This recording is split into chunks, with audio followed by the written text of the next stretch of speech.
listen on anything? Should I just take some iPhone photos? Okay, all right. Or Yeah, the camera's in that backpack.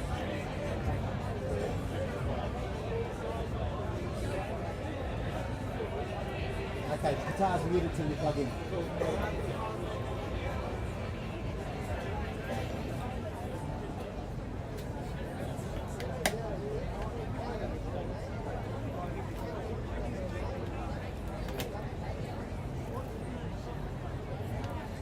Can everybody hear me? Yes. Apparently we're opening the show for you today. We are the Emily James Trio, usually. Thank you. We're just a duo today, because James couldn't be here.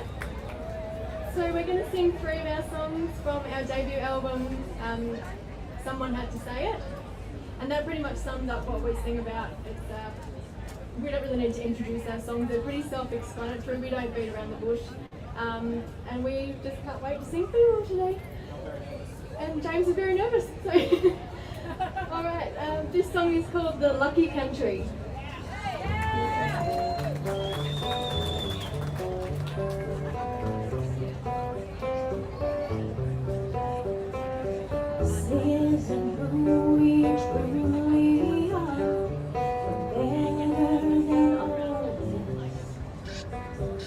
Seems like we have forgotten the lucky country we live. Dividing us, no harmony.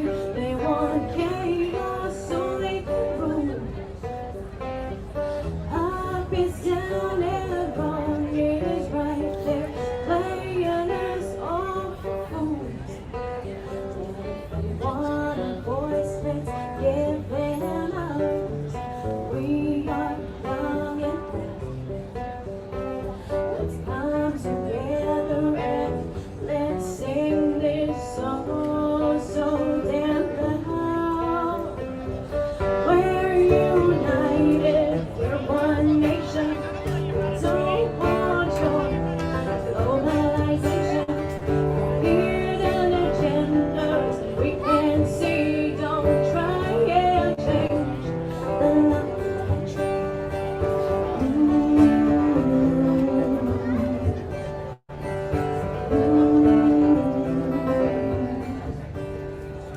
Looking back at our past to move us on. There's too much for us to be proud of. There's too many I can't swing. Oh, mate, we're off. What are they saying about this? Are they wondering what it was for? They fought for a cause that's now forgotten on the shores. We're united, we're one nation. We don't want your globalization, your hidden agendas we can see. Don't try and change the lucky country.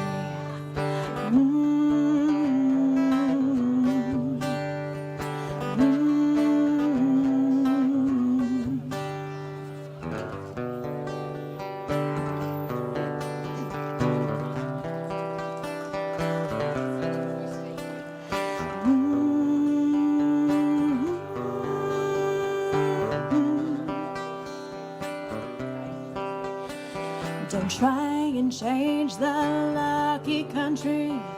Don't let them take our lucky country. Oh,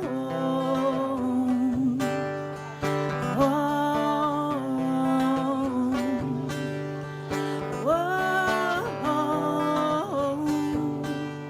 Don't let them take the lucky country. Thank you. Thanks so much.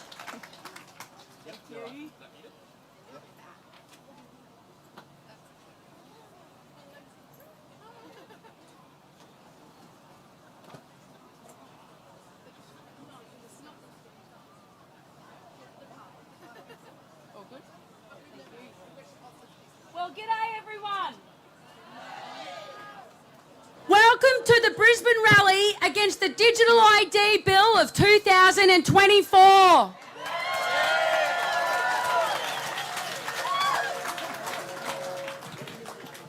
This is it right here, this innocuous looking document. That is what has brought us all here today. The Digital ID Bill of 2024. My name is Katie McCallum and I'll be your MC. And we have got 6 amazing speakers here today to talk to you all about this perilous and insidious bill and what it will do to our society if it is allowed to pass through the House of Representatives down in Canberra. As we stand here today, there are hundreds and thousands of other people standing in other cities and towns throughout Australia, standing against the same thing. Let's all put our hands together as we stand united against this bill.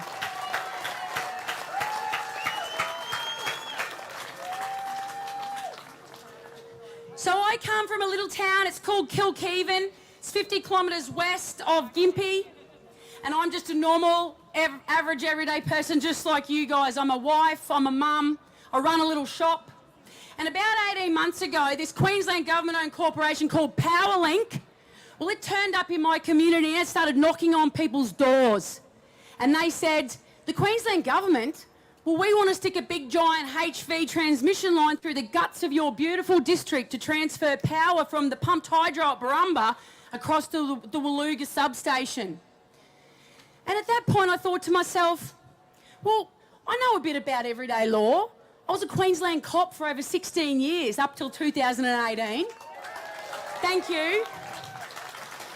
And then I scratched the surface about property rights and acquisition of land laws and entry laws that our Queensland government has at their disposal, and I was shocked to my core. Absolutely shocked, and you should be shocked too. Do you realise that they can come and if they have a reason, they can acquire your backyard for that reason? We all need to stand up against that law as well. So the process that we did out there is we created a group called Kilkeven Action Group, and that was in response to Powerlink and to fight against them. But the most important part of that process when we formed that group was that I found my voice. And I'm looking out here today at hundreds and hundreds and hundreds of people, and it looks to me like you've all found your voices as well. Yes. And we must unite with those voices, and we must show these authoritarian politicians and governments that we will not have our lives controlled by pieces of paper where we are reduced to a digital identity.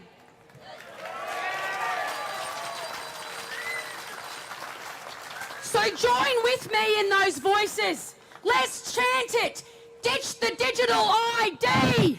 Ditch the digital ID. Ditch the digital ID. Yes, good work.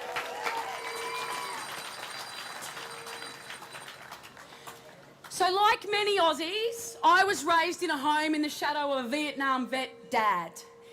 And in that home, I was raised to know what the true cost of our freedoms are. Do you want me to move? No, it's all right. I'm just adjusting a few things. All good? Now, I'm not an advocate for war. My kids are here today. There is no way I would ever want them to see what my dad saw in the jungles of Vietnam. But being raised in that environment, I learnt that there is a lot of men and women who went before us who gave their lives and gave their youth so that we can stand here today in a relatively safe and free country.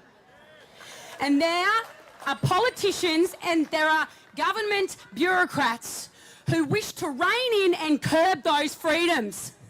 They think that if you are reduced to a digital identity, that your life will be better, that it will be safer. No, it will not. And if you don't believe that narrative and you don't think that that's what our governments are doing, well, this little bit of paper here is the Queensland government identity that my husband had to create on Friday because he's got a new job in the mining sector. It says on this form, this account is the key to your identity. And the other option for him, if he didn't create this, Well, find another way to put food on the table and provide for your family. So I find it disgusting that the Queensland government even thinks that they are better placed to look after your identity and hold it in a digital database, that they know better than you. Well, maybe the Queensland government should spend their time and our tax money fixing our goat track roads, bringing back law and order and repairing the state highways.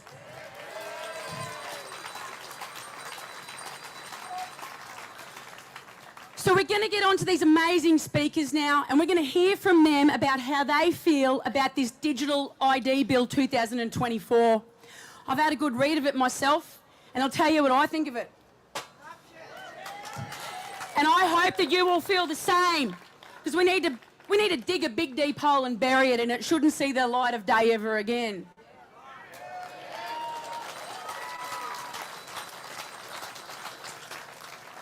So I'm going to call on our first speaker today. You all know him.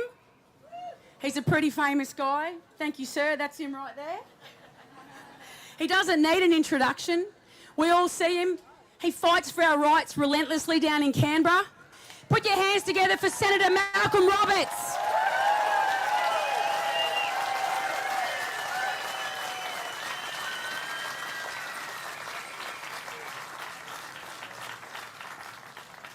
Thank you so much, Katie.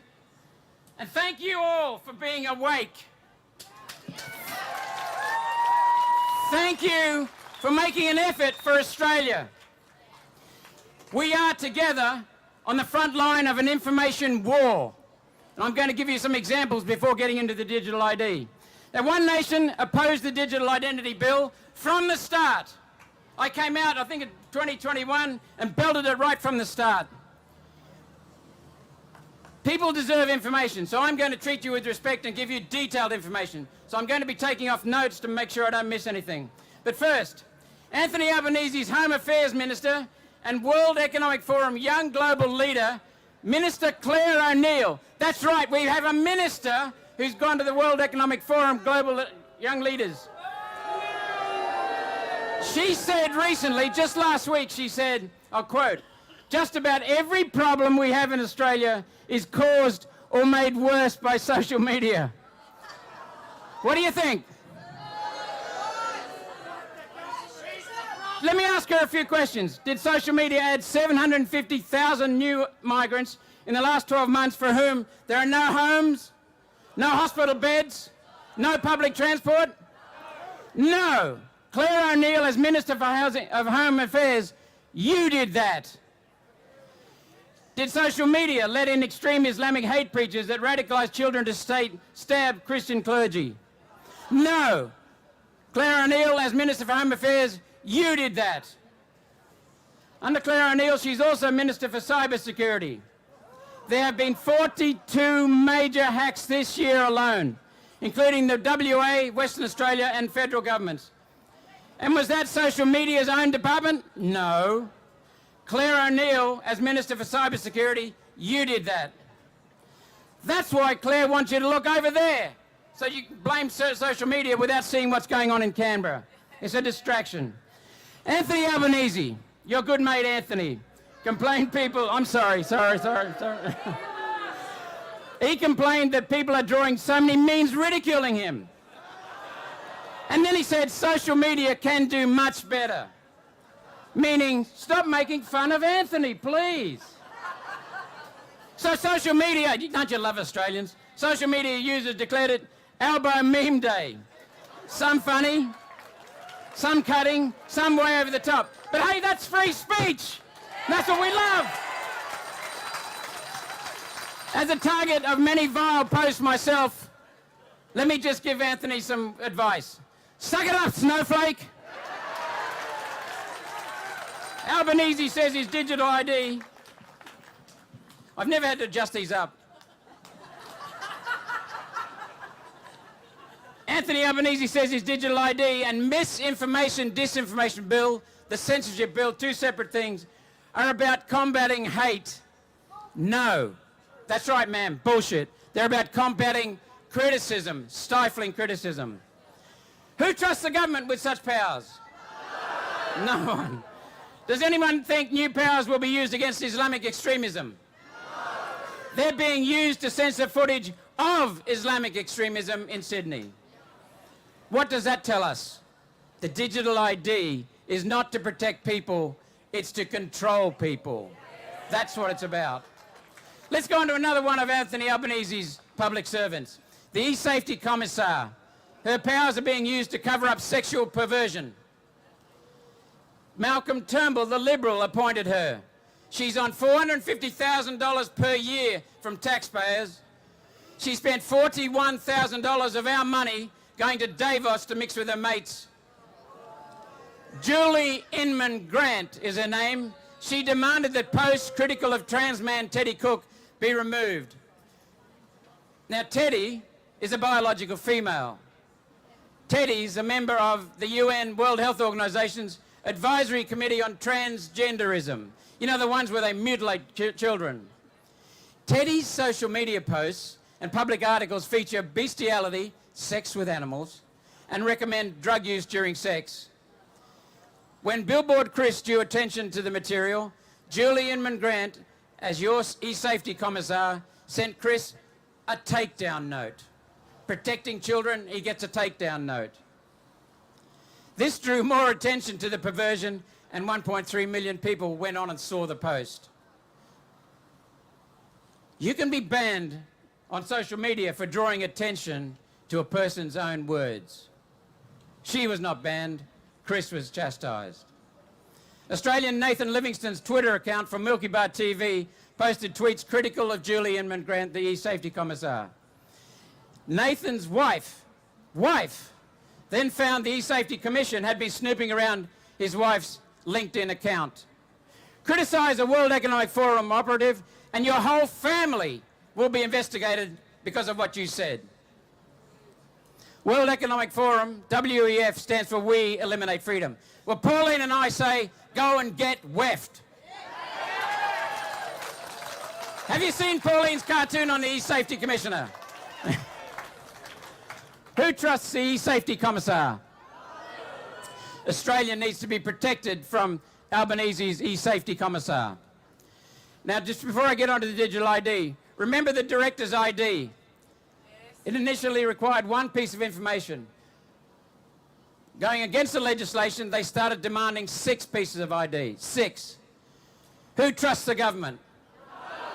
We complained about that, and they went back and complied with the law. Now let's get on to digital ID. It's an attempt to number plate people. The good news is, although it passed the Senate, it hasn't passed the Parliament. When the bill passed the Senate on Wednesday, the 27th of March, I was very angry. I don't get angry easily or often. I got into bed that night after coming back from Canberra at 1 a.m. So I got into work a bit late, and everyone in my office was happy. And I thought, what's the matter with you people? Why are you happy about what happened last night? And they said, Malcolm, you've forgotten. It went into the Senate. It's got to go to the House of Reps. It was supposed to go late last night. They kept the House of Reps back, but it didn't go. It's not listed in the next couple of weeks for Parliament for the House of Reps to face it. Katie Gallagher, I learned, was hammered on social media. When she went through in the Senate, she made a meme celebrating its passage through the Senate. 300,000 visits. Thousands of negative, really damning comments against the Labor Party. 350 likes. You hammered her. David Pocock's post on X or Twitter said he didn't guillotine the debate. But nowhere did that man say that he voted for it. Nowhere did he say he voted for the digital ID. The people roared and the members of Parliament are scared. So well done. I issued a video asking for you to take part and put pressure on the MPs. You did so. Craig Kelly, who's now with One Nation, thankfully, he reminds me that the LNP introduced the Digital Identity Bill. The LNP under Morrison and Littleproud. At the time, Craig criticised it heavily internally. Think about this. The Senate committee that investigated the bill when it came into the Senate ignored extensive dissenting criticism and witnesses. Submissions in the inquiry and witnesses' statement completely ignored. Not a single change, no amendments recommended, just pass it, they said. They gave you a big middle finger. That's what they did. In the Senate, there was no debate. It was guillotined, it was cut off. Not one word of debate. I tried to remove the guillotine to enable debate. I lost. The people we represent and who pay our wages as MPs should see their representatives debate the bill. Labor, Greens, Teal Senator David Pocock, Jackie Lambie Network, David Van, a former Liberal, now an independent, voted either for the bill or for the guillotine. They pushed it through while hiding from debate and your scrutiny. Then we got into the amendments in the committee stage. Significant amendments. Not one was debated because of the guillotine. Not one. Changes made to the bill. No one could even hold the people accountable. So what is the digital identity? It's legislation that forms a framework for permanent and expansive digital ID of all Australian citizens, way beyond what Katie's husband faces. It's a master ID joining previously disconnected, separate, independent departmental statements into one massive ID of citizens, containing confidential data and information. It allows the government to aggregate all your data into one place and sell it. Information about you. Now, MyGov already links driver's license, passport, Medicare card, vaccination record. And now, if it passes through the House of Representatives, if it passes, the digital ID will link all government data related to each person in this country, every Australian. Centrelink will see veteran service status, vaccine status, tax return, NDIS record, parking fines. No privacy whatsoever. 350,000 federal public servants can see everything about you and me, everything. And it will enable them to withhold services if you don't comply. This is like a totalitarian regime. But here's a real kicker. Future amendments of the digital ID pair the government's data with the private sector data, such as purchasing records, to create what they call a rich digital view of each and every citizen, every one of us here. All records, purchases, finances, health records, travel and movements, social media comments, assets owned. For example, do you own an SUV? There'll be limits put on you. Food you eat, education, vaccine mandates, tax returns, parking fines, anything you want to do or buy, they will be looking for it. They're creating for each of us a digital entity. So let's look at some of the specifics now. Law enforcement, and by law enforcement I mean the police, but I also mean, according to this bill, a senior administrator in the Public Service Department. Law enforcement can access every piece of information on your file to investigate a breach, for example, of speech laws if they pass through the Senate. Government can access your whole file if you say something you don't like. Even a minor fine like an administrative issue or submitting a late tax return or not paying a parking fine without a warrant. No warrant needed, thank you. If you attend a street protest, facial recognition, arrest. They have your facial recognition thanks to the earlier bill, which I'll talk about in a minute. They have your car, the car you drive, everything about you, who's sitting in the seat next to you when you're driving. And no disagreement with the government will be allowed. No limit to social control that police can exercise. Complete control. Do you trust government? No. Let's look at hacking. It increases dramatically the serious risk of security breaches because everything about you is in one place. Government and big tech are right now the most vulnerable to hacking, and they're portals of hacking. Do you trust the Federal Public Service to keep your data safe? No. Most breaches of security, digital security, are human error. How are they going to control that? Next point, there's no privacy protection. Privacy laws to stop them doing it have not yet been written. Even the bloody Greens objected to that, but they still voted for the digital ID bill without the security protection. The government promises it'll come up with privacy laws. And there will be unauthorised widening of scope, just like Director's ID. The next thing, your data, depending upon who buys it, can be stored overseas, away from Australian legal protections. The government can sell your data or trade it or give access to big business mates because all are linked to the same data. How does that sound? Jeff Bezos in control. If you want access to your health data when someone else owns it, you'll pay for it. You will pay for access to your health data.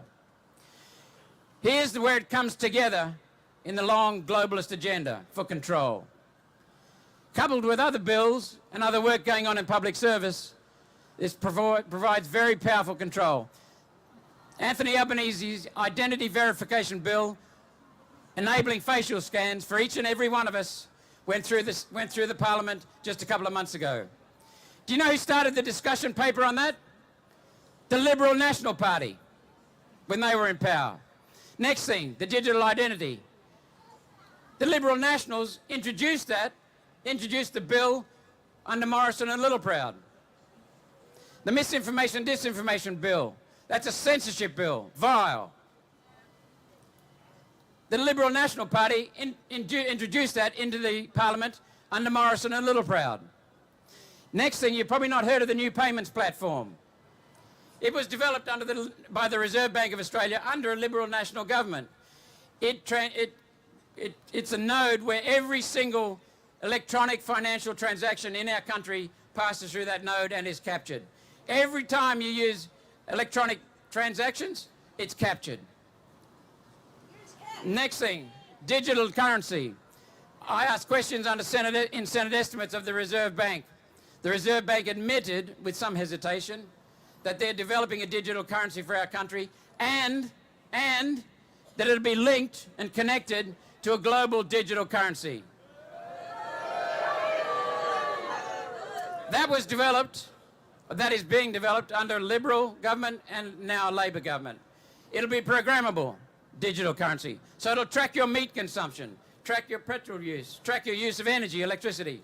And it'll likely be programmed to expire if you don't use your money, to eliminate savings. And when you've got no savings, they've got you. They've got us. The cash ban bill was introduced by Morrison, supported in the lower house by Albanese and Morrison. It went through the lower house. It came to the Senate. We kicked up such a fuss, and we got in touch with the members, the grassroots members of the Liberal and Labor parties, that they put so much heat on it that it went to committee and stayed there month after month after month. I moved a motion after a few months to get it off the Senate, and it got off the Senate. Thanks to you. Thanks to you.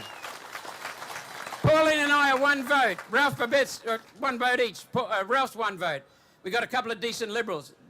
They're just a tiny number of votes. It was the people pushing the Liberal and Labor senators that did that, not me. I was just your conduit. The banks now are cutting ATMs and branches, not only in the bush, but in the suburb, in the city. So they don't want us to have cash. What you can see here is a framework for social credit system. Complete control of every citizen of Australia, whether you like it or not. 15-minute cities, Oxford in the UK has already got them. Other places have got parts of this already. And who's bringing this to us? The Uni Party, Liberal and Labor, often started under Liberal, completed under Labor. Two cheeks of the same arsehole.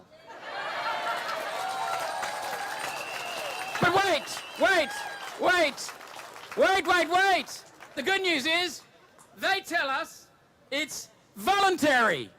Digital ID is voluntary. Just like the COVID injections. You just won't be able to feed your kids if you don't get it.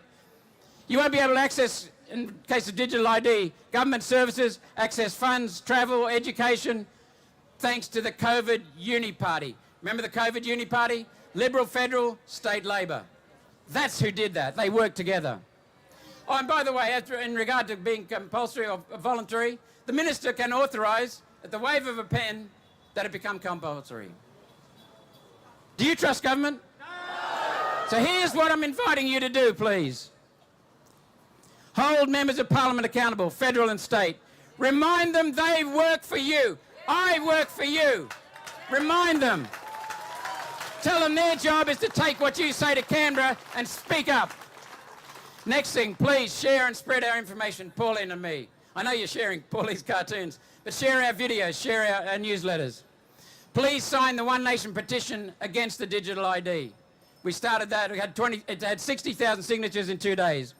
And please, if you can, come to Canberra when our protest in Canberra is organised later. Our Constitution says that the people are in charge, quite clear about that. So we say voter ID, not digital ID. Why don't they want voter ID? We also say instead of monitoring people, voters, let's monitor MPs. For example, are they members of the World Economic Forum? Are they acolytes of the UN, the globalists? Do you trust government? COVID deceit, COVID control, COVID wealth transfer to the multinational corporations was just a warm-up for this bastard. The World Economic Forum, the United Nations and the globalist push is anti-human. They've been pushing it for decades. Pauline called it out in '96. I've been calling it out since my first speech in the Senate. The globalists say that we are greedy. We, all of us humans, are inherently greedy, rapacious, uncaring, irresponsible.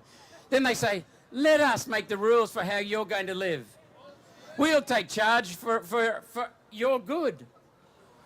Yet they're humans. And they're evil humans, inhuman. Be wary of anti-human control freaks. Stand up to their blind puppet MPs in Parliament who are supposed to work for us, not for global governance. Number one, as well as joining us, I want to thank you again for being here. Please go out and share whatever you see in this. But above all, awake to the good in humanity. Kids, since this high, have been indoctrinated for several decades now as to how evil humans are. We are not evil. Every one of us would only be here if someone cared for us. When I popped out of mum, I was this long. Maybe that long. So, I would not have survived, you would not have survived, you would not have survived, you would not have survived the first few years without intense care. That's the nature of humans. So awake to the good in humanity, the good in each of us. Be very positive and proud about our species, human beings. Be very proud. This is all about our species as well as our country. Stand up, because together we can be strong. Thank you so much.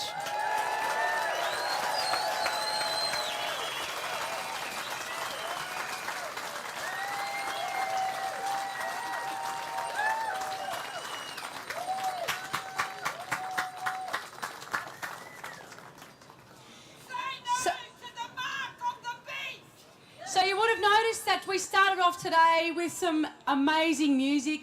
I seem to turn YouTube and Spotify on these days, and there's this whole wave of freedom-fighting musicians kicking off here in Australia. So the Emily Jane Trio, which if you could count properly, there was only 2 here today, so they're only a duo today.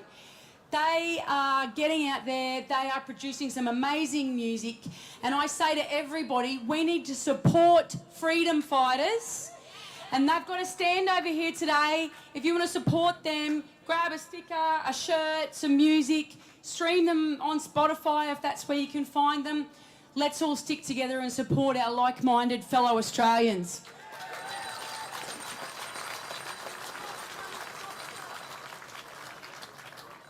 So our next speaker, well, he's the Garrick Professor of Law at the University of Queensland. He's an author of multiple books on topics ranging from morality to the Constitution. He's published dozens of journal articles. He's contributed to many other books, and he writes for Quadrant Magazine, The Spectator and The Australian. So he may have spoken at the CPAC, but now he has another feather to put in his already full cap, and that is he's spoken here today at the Digital ID 2004 Bill rally here in Brisbane. So please put your hands together for Professor James Allen.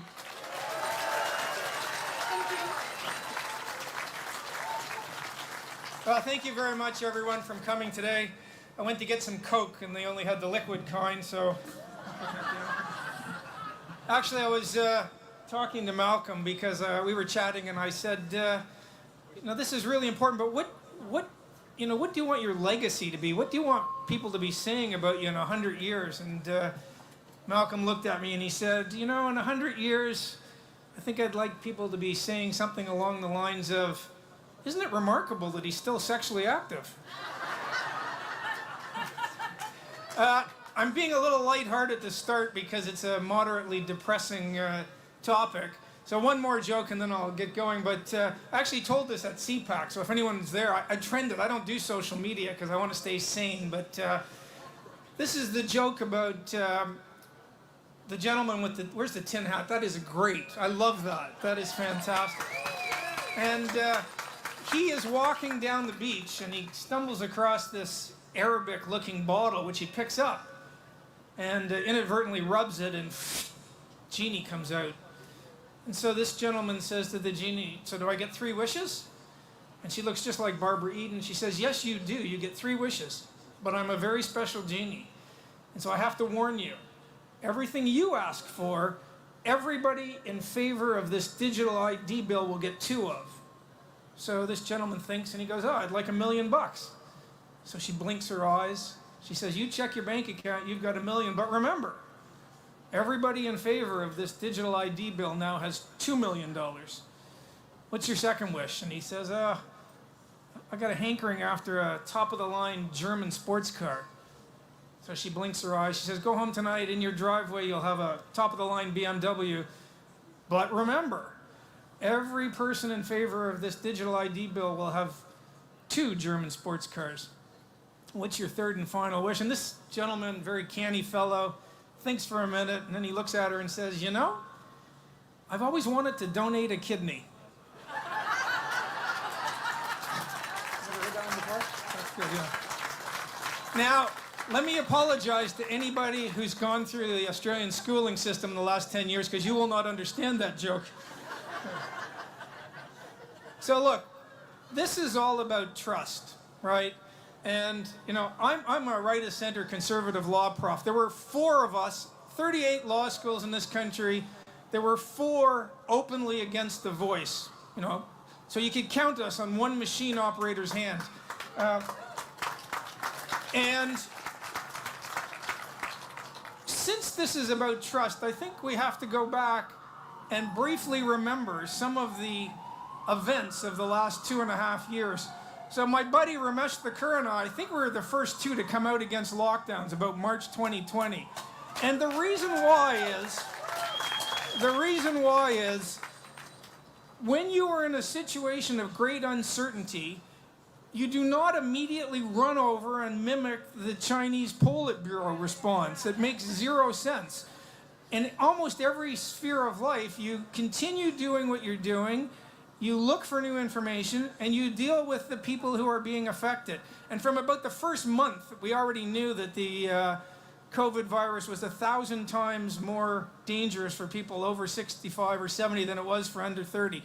So let me just remind you, because if you have any trust left in the sort of credentialed class after the 2.5 years, you're a better person than I am. So it was the biggest transfer of money from the young to the old ever. And why is that, you ask? Because they shut down the economy. They had to therefore print money like it was going out of style. They borrowed massively, and this led to incredible asset inflation. Who has assets? Old people. Who doesn't? Young people. So and I'm conservative, we took money from young people and our great-grandchildren would be paying back this debt. It was also the biggest so it's a massive transfer from the young to the old, which seems a bit immoral. And it also took money from the poor and gave it to the rich. This was the best 2.5 years ever to be a billionaire. Again, I'm a conservative. I think the free market economy is the way to go. But this was a disgrace. And then, they were shutting down and canceling people who were expressing doubts. And I'm not talking about your average person. 3 of the best epidemiologists in the world, Jay Bhattacharya from Stanford, Gupta from Oxford, and Kuldorf from Harvard, he's been fired from Harvard, they wrote the Great Barrington Declaration. Basically, they said, we have data for 100 years. Follow the plan that, the Brits had put in place, Abbott had put in place, the WHO, believe it or not, had put in place, which said, don't lock down. And that went out the window. And so these three wrote the Great Barrington Declaration. It said basically, focus on the over 75s, because they're, to this day, in almost every democracy, the average age of COVID deaths is over the life expectancy. In other words, really old people died, and really young people had almost zero chance of dying if they got it. They were censoring these people who said, do what Sweden did. I don't know how many people in the audience know, but when you look at cumulative excess deaths, that's the one that's hard to game. Basically, you look at how many people were dying in 2017, 2018, 2019, and then you look and see what's happened from the start of COVID to now. Sweden has the lowest cumulative excess deaths in Europe. They did not lock down. You know what else lockdowns did? They put some kids out of school for a year and a half. Digital Zoom learning is worthless. Study came out of Stanford, said that it's going to cost the American economy $81 trillion locking down. These kids will never get their time back. They are impaired for life.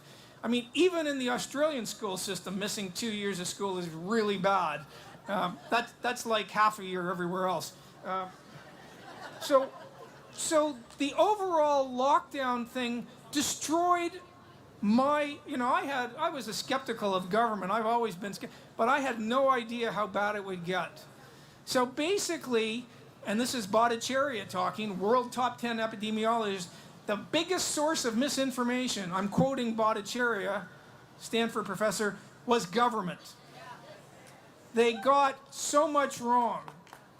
They were calling people names who said, it looks pretty likely that it came out of the Wuhan lab. You were called a racist, you were called crazy, and overwhelmingly, almost everyone now accepts it came out of the lab.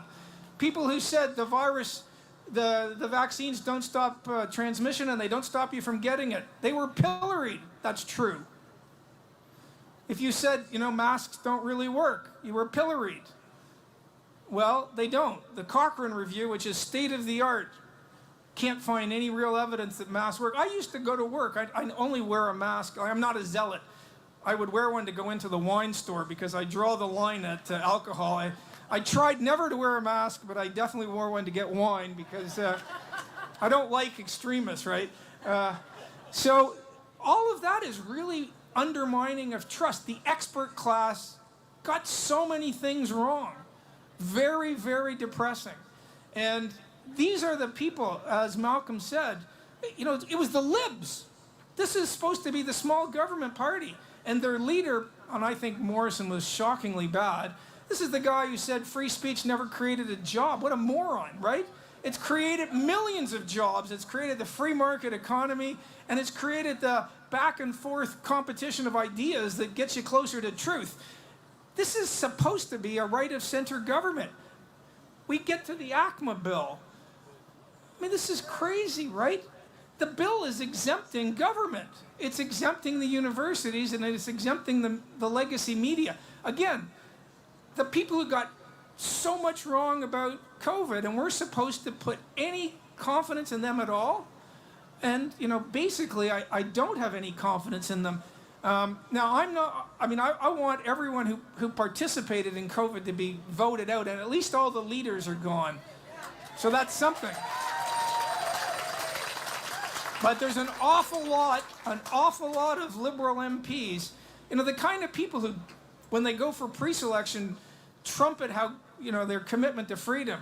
And then when George Christensen stood up in the House and said, lockdowns don't work, and masks don't work, and vaccine mandates don't work, and all three of those are true, by the way,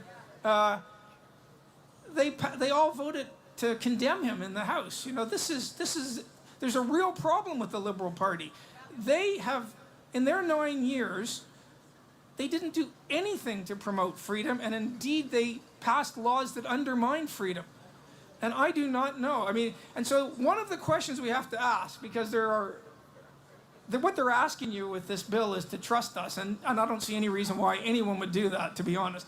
I've just given you a taste with the COVID, which was shocking. But remember, it was all Liberal appointees to the Australian Human Rights Commission. All 5 of them, the president and all the commissioners appointed by the Libs, and during 2.5 years of the worst inroads on our civil liberties in the country's history.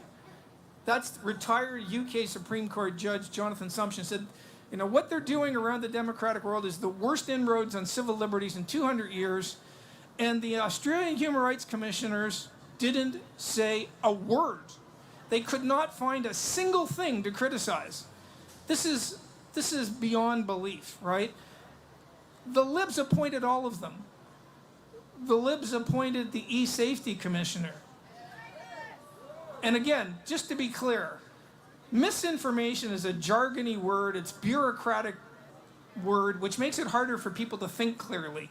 But basically, misinformation is supposed to be information that's false and is likely to lead to bad consequences. Disinformation with the D, and a nice mnemonic is just remember D for deliberate, is where you do that intentionally, right? Now, when Albanese says the video of the Assyrian bishop is misinformation, it doesn't even fall within the definition of misinformation because it's true. And I'm a big free speech guy. I mean, I can think of instances where I would suppress true speech. For instance, if someone figured out how to, I don't know, build a biological weapon out of materials in your kitchen, I would not allow that to be posted even though it's true. Right, so, or if you got a list of police agents working undercover in the mafia, I wouldn't let people post that either. But basically, the threshold to suppress true speech has to be incredibly high. And nothing about that video is incredibly high. You know, right? There's all sorts of videos of a similar level. The George Floyd video, the police officer actually killed the guy. Nobody asked for that to be taken down, and it led to 5 months of riots. So it's against that backdrop that we come to the problem of this digital ID bill. They say it's going to be voluntary, but we all know it's a sequential sort of thing. You start off, and then somewhere down the road, we're supposed to trust them. I lost a lot of trust in the last 3 years. I didn't start off with tons, but whatever I had, I've really lost it. Now, the question is, you know, it's a lot of talk so far. What do we do about it? And you have to be hard-headed about this. Speeches aren't going to do anything, let's be honest. So the question is, what's the best road to stopping this? Now, I actually think we need to get the Liberals on board to say, we will repeal this, because that drives up, I mean, if it goes through and the Liberals pre-election have said, we will repeal it, that raises the cost for Albanese. Now, so far, Mr. Dutton has had to be dragged kicking and screaming to oppose the voice, but he did. Give him credit. Good. And other than that, not so much. Again, I don't know how much of it has to do with the fact that half the Liberal Party room should be in a different party, but there is definitely some of that. And I don't know how much of it has to do with these politicians who have 25-year-old chief advisors who really have never had a job. So we need to put pressure on the Libs because let's face it, there are only 2 countries in the world with our voting system for the lower house, right? So I'm from Canada. In Canada, you, like Britain, like the US, you go and put a tick beside one person's name. That's called first past the post. And if you're really mad at your side of politics, you vote for the monster raving loony party, and that puts real pressure on your party, and they respond. Here, you have preferential voting, and I can't tell you how many times people have said to me, I'm so mad at the Libs, I didn't vote for them. And I said, where did you preference them? And they went 4th. And I said, where did you preference Labour? 5th. I said, you voted for the Liberal Party. They don't care where you tick. They just want you to put them above Labour because it's our voting system is a protection racket for the 2 main parties. That's what it is. And so the only way to do something about that, unfortunately, is to vote to preference Labour above the Libs. And I did it when Malcolm Turnbull rolled Abbott at that 2015 election. It's hard to do that, though, right? or you can spoil your ballot, but they're careful not to report that too much. So in practical terms, it's very hard. I mean, the Liberals really don't care if you preference them fifth and Labour sixth. They lose a bit of money by not getting first preferences, but ultimately they get your vote because, it just cycles down until one of the two main people gets the vote. That's at the lower house. And we have that voting system, and I think Nauru or somebody does. It's not a good system. It's a protection racket for the two main parties. But that's where we are. And so in practical terms, we have to put pressure on the Liberal Party to come out and oppose this and say they'll repeal it. And that might require us to say, if you don't do that, we will preference Labour. That would be awful, but that's what the system gives us as a practical choice. So, I mean, that's where I think we are. The ACMA bill together with this digital ID bill is diabolical. Let me finish again on a lighter note. And again, we have won a few. We won The Voice, which was a great victory. A similar thing happened in Ireland. I don't know how many of you know that, but it was even more of a devastating win in Ireland. The political class does not like asking the voters because they don't like the answers they get out of the voters often. So I'll finish on a lighthearted note, tell you the story about the two relatively conservative young people they're courting. And, they've been courting for some time, and one day the young girl says, I think I'm ready to take our relationship to the next level, which is, pretty exciting for the young guy. And she says, so this Friday you'll come over, you'll meet my parents, and then we'll go back to your place. And so the guy, pretty excited about this, goes and buys some chocolates for the mother, gets a bottle of wine. On the way there, he stops at the chemist and says, I think I'm going to need some condoms for tonight. It's going to be great. You want 3, 6, 9? Give me 9. He arrives at the house, they get shepherded in, and the young man volunteers to say grace, and he proceeds to tell the longest, most turgid grace, goes on and on and on, and when he's finally done, the girlfriend leans over and she says, I didn't know you were so religious. And he leans back to her and says, yeah, I didn't know your dad was a chemist. Thank you.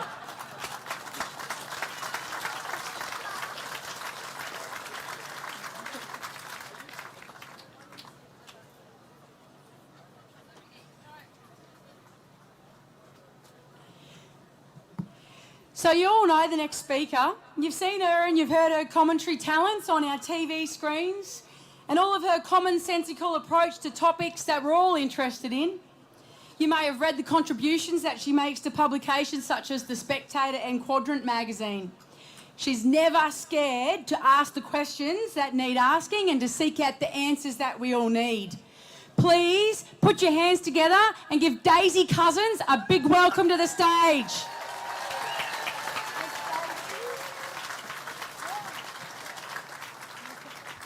Get this to the right.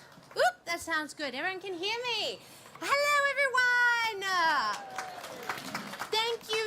Thank you, sir. That's very kind of you. Very kind of you. Thank you all so much for coming here today. It is an absolute privilege and a pleasure to be speaking here and for such a wonderful, wonderful, important cause. Now, look, Australia, as we know, it is a brave new world since the COVID years. Well, that's unfortunate. Would someone mind grabbing that for me? Thank you, Senator. No worries. Thank you. Take two, everyone, take two. So Australia is a brave new world since the COVID years. I mean, there were scores of politicians and bureaucrats and CEOs here and across the world who were expressing their concern and their grief at the fact COVID was going on. We all know that secretly a lot of them were pretty thrilled to bits that it was happening. You know that. We all know that. Especially politicians, because COVID enabled them to sell fear instead of love to cajole the population into compliance. Yes, exactly. We all know that. Now, the reason they've done this is that fear is a politician's most valuable tool when it comes to controlling the masses. This is because it is much easier to terrify people into doing what you want rather than, methodically convincing them the old-fashioned way through reason and good ideas and sensible discussion. No. Much easier to frighten people, especially when people's perceived health and safety is involved. And look, while lots of us, I'm sure probably all of us here, opposed the government's COVID narrative, the reality was that, sadly, a majority of our fellow Australians bought into these government scare tactics.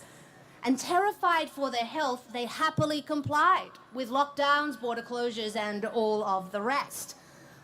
So my big question is, why? Why did Australians, a supposed country of larrikins and rebels and Crocodile Dundee and all of that, why did they buy into this fallacy? Well, I've done a lot of thinking about it. We can practically smell the smoke. And I think it was because Australians, not all of us, but certainly enough of us, have a very, very toxic relationship with government. And what I mean by that is because most of us have lived in an all-encompassing welfare state for most of our lives, we're simply used to having a lot of government involved in our day-to-day affairs. That also, and the fact that we do not have a Bill of Rights, which is a disgrace, leads, I think, most Australians to believe that our fundamental rights, like freedom of speech, freedom of movement and association, and of course bodily autonomy, that's a big one, are the government's to hand out and then take away, any time they see fit, rather than our rights and freedoms being inherent to who we are as human beings. Yes. They are inherent to who we are. And you and I know that. You and I, we all know that the government can't just give out and take away rights. Governments can only defend or violate our inherent rights. But sadly, most Australians don't seem to know this, and that's why we are all now in a very dangerous position. Now, can I get a show of hands? Who here remembers what flying on an aeroplane was like before 9/11? Can we have a hand? Yep, show of hands. Good. Lots of people here. Probably anyone over the age of 35 will remember what it was like. And there were security checks in place, of course, but you could generally just sort of walk onto the plane and say hello to the flight attendant, and it was all fine. But then 9/11 happened, and air travel became this appalling scene of metal detectors and wandering and going through and random checks. And then there's the whole thing with bottles with international travel, your liquids of 100 milliliters a bottle, as if that's somehow going to stop someone blowing up a plane. I've lost many a bottle of expensive perfume having made that mistake. Here, exactly, thank you, sir. And all of this was introduced worldwide in the wake of 9/11 under the guise of maintaining our safety. But now, 23 years later, we're still doing it. We're still doing it. And absurd and inconvenient as these security measures may seem, ladies and gentlemen, people largely accept them because of the fearful conditions that were sown by politicians in the wake of that 9/11 terror attack. And look, it was a terrifying time, that's absolutely true. But there is no way that world leaders didn't capitalize on people's terror and grief in order to push this further surveillance on the population. Now, fast forward to Australia in 2024, and I am very concerned that we are seeing a redo of this tactic by our politicians. However, this time, it's under the guise of health as well as safety. Hence the obsession that Anthony Albanese and his government have with Australians' activities on the internet. Albo, why would you take on Elon Musk?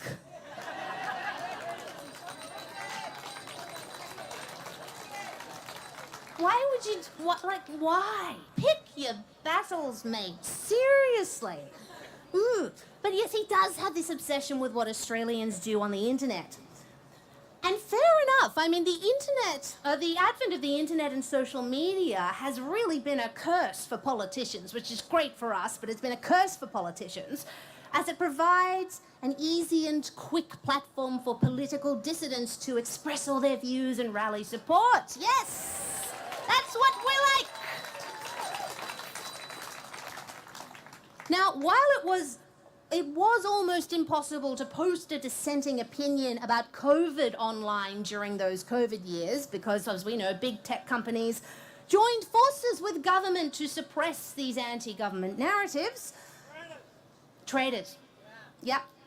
Dissidents still managed to get their message out there on social media by hook or by crook, and people listened. We all listened. So it could be done. And of course, our politicians, they simply can't have that again in the wake of COVID. No, not while they're trying to implement their great reset of capitalism under the guise of saving the world from climate change.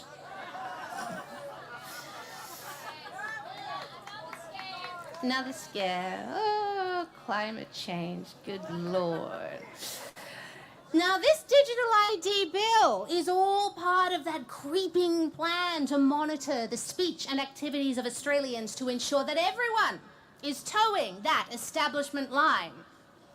Now, I had the very great pleasure of interviewing that wonderful activist and filmmaker Topher Field. Yep, big round of applause for Topher Field. Created that wonderful film Battleground Melbourne at a terrible cost to himself, but still he did it, a true hero of freedom. I interviewed him on one of my shows on ADH TV on Friday. Everyone, you can go to the website and watch me twice a week. Just had to pop that in there. Anyway, he is speaking today at the Melbourne iteration of this rally. And he pointed out during this interview that, look, some people will justify the digital ID by saying, well, look, the government already knows everything about us, so why does it matter if they have just a little bit more access to our lives? Well, as Topher said, rightly, the answer to that is why should they? Why should they? Why should politicians be trusted with even more of our data when they have proven comprehensively through their actions during COVID that they don't care one bit about maintaining our privacy or civil liberties or freedom? They don't care one bit. Tell you what, they cared about winning state elections, but they didn't care one bit about us. And we also must remember that the very notion of the digital ID was birthed from the ideologues at the World Economic Forum. Who, as we know, are seeking to implement a global government and fundamentally change the global economy to have greater control over citizens using the internet and also by implementing a giant redistribution of wealth. Neo-feudalism.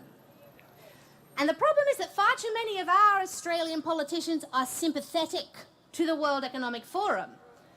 And there is no reason that any sensible person, any sensible citizen who values freedom or privacy, and also, by the way, doesn't want to fall unwittingly into a future social credit system, like China. Love the way he says China. So many other things about him.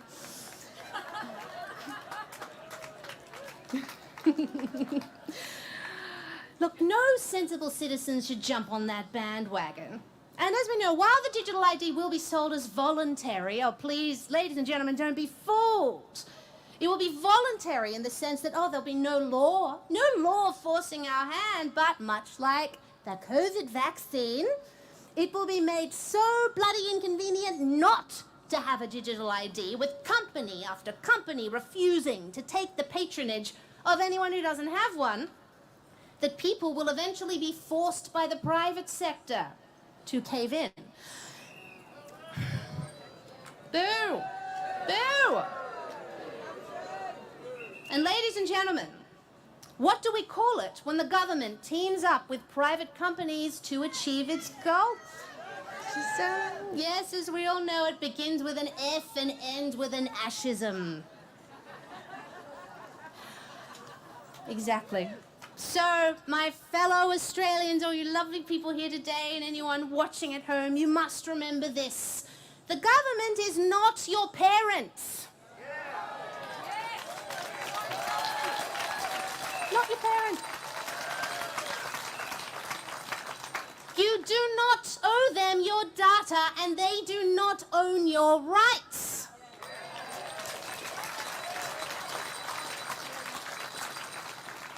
Government should be treated by citizens with at best suspicion and at worst outright disdain.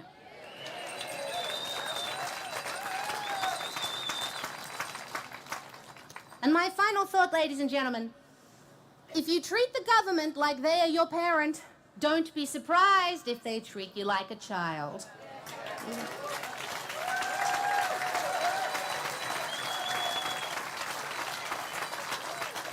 Thank you very much, everyone. This has been marvelous fun and much love to you all. God bless, and thank you so much for coming today for a wonderful cause.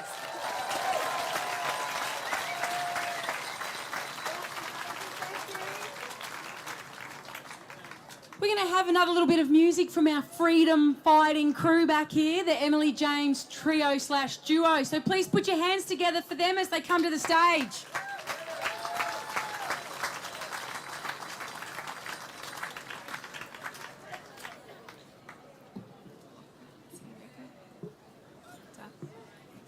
Hey again. So this next song that we want to play for you is our first song that we released off our album. Obviously some of you know which one it is. When we released this song, the abuse that we received was phenomenal. And we were told you will never be able to play this song in public. And just like the digital ID, here we are, we say no, we will be playing this song in public. This is the first time we've ever played it live, so this is pretty exciting for us. This song is called Don't Welcome Me to My Own Country.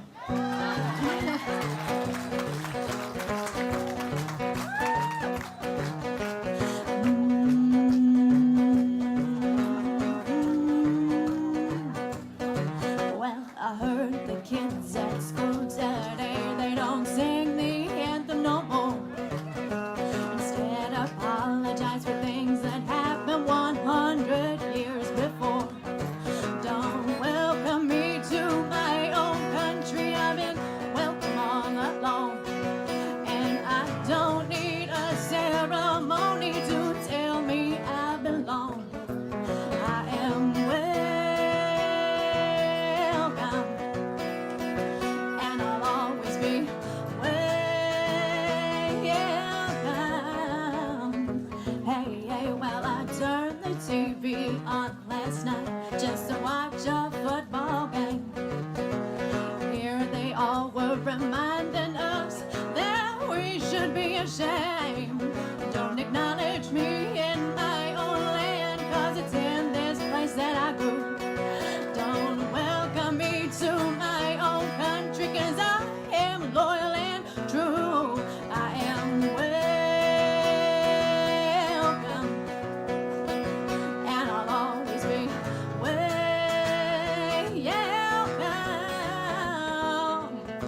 Yeah, you said it once and you said it twice, that might have been okay, but we're so damn tired of hearing it over and over again. Here's the drums, everybody. We haven't got drums today. Whoa, whoa, whoa, whoa,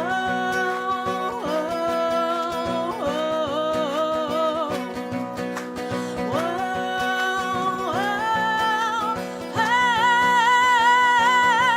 Don't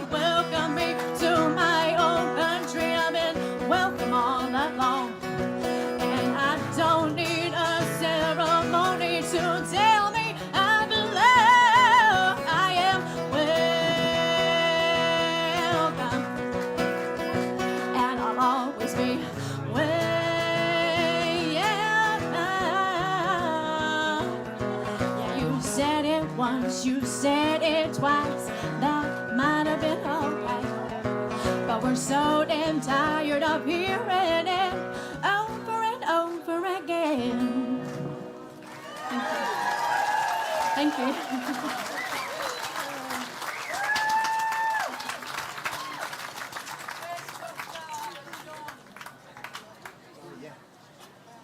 Here he comes. Those guys are great, aren't they? Yeah. They're awesome. Don't forget they've got their table over here. Try to support them. We all need to help each other out in these times. So our next speaker, well, he once founded the Liberal Democrat Party, and as you all know, that evolved into the Libertarian Party. So he is more than well placed to speak to us about liberty, freedom, and the loss of these vital parts within our society throughout the introduction of this digital ID bill and the landscape that this will exist within. He's the Chief Economist at the Australian Taxpayers Alliance, and he's the Director of the Australian Economic Education Foundation. Please give a huge welcome to Dr. John Humphreys. They both work? Yeah, I think they're both on. Yeah. Thank you. Do you want it up a bit higher? I do, if that's possible.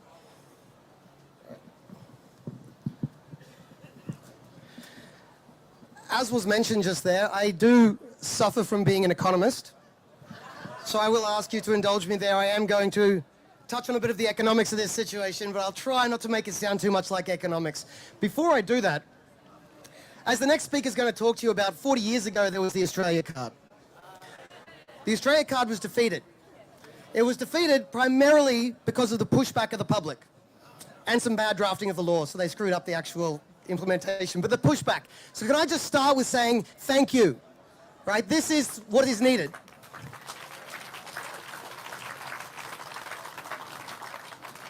And also thanks to, I was looking for him and then I realized he's right here. Thank you to Malcolm for bringing this all together.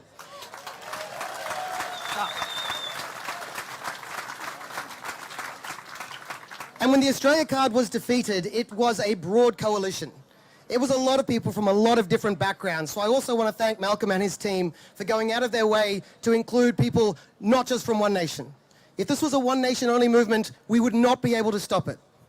We have to bring people together, and Malcolm went out of his way to make sure he did that, and so I really appreciate that, and thank you again, Malcolm.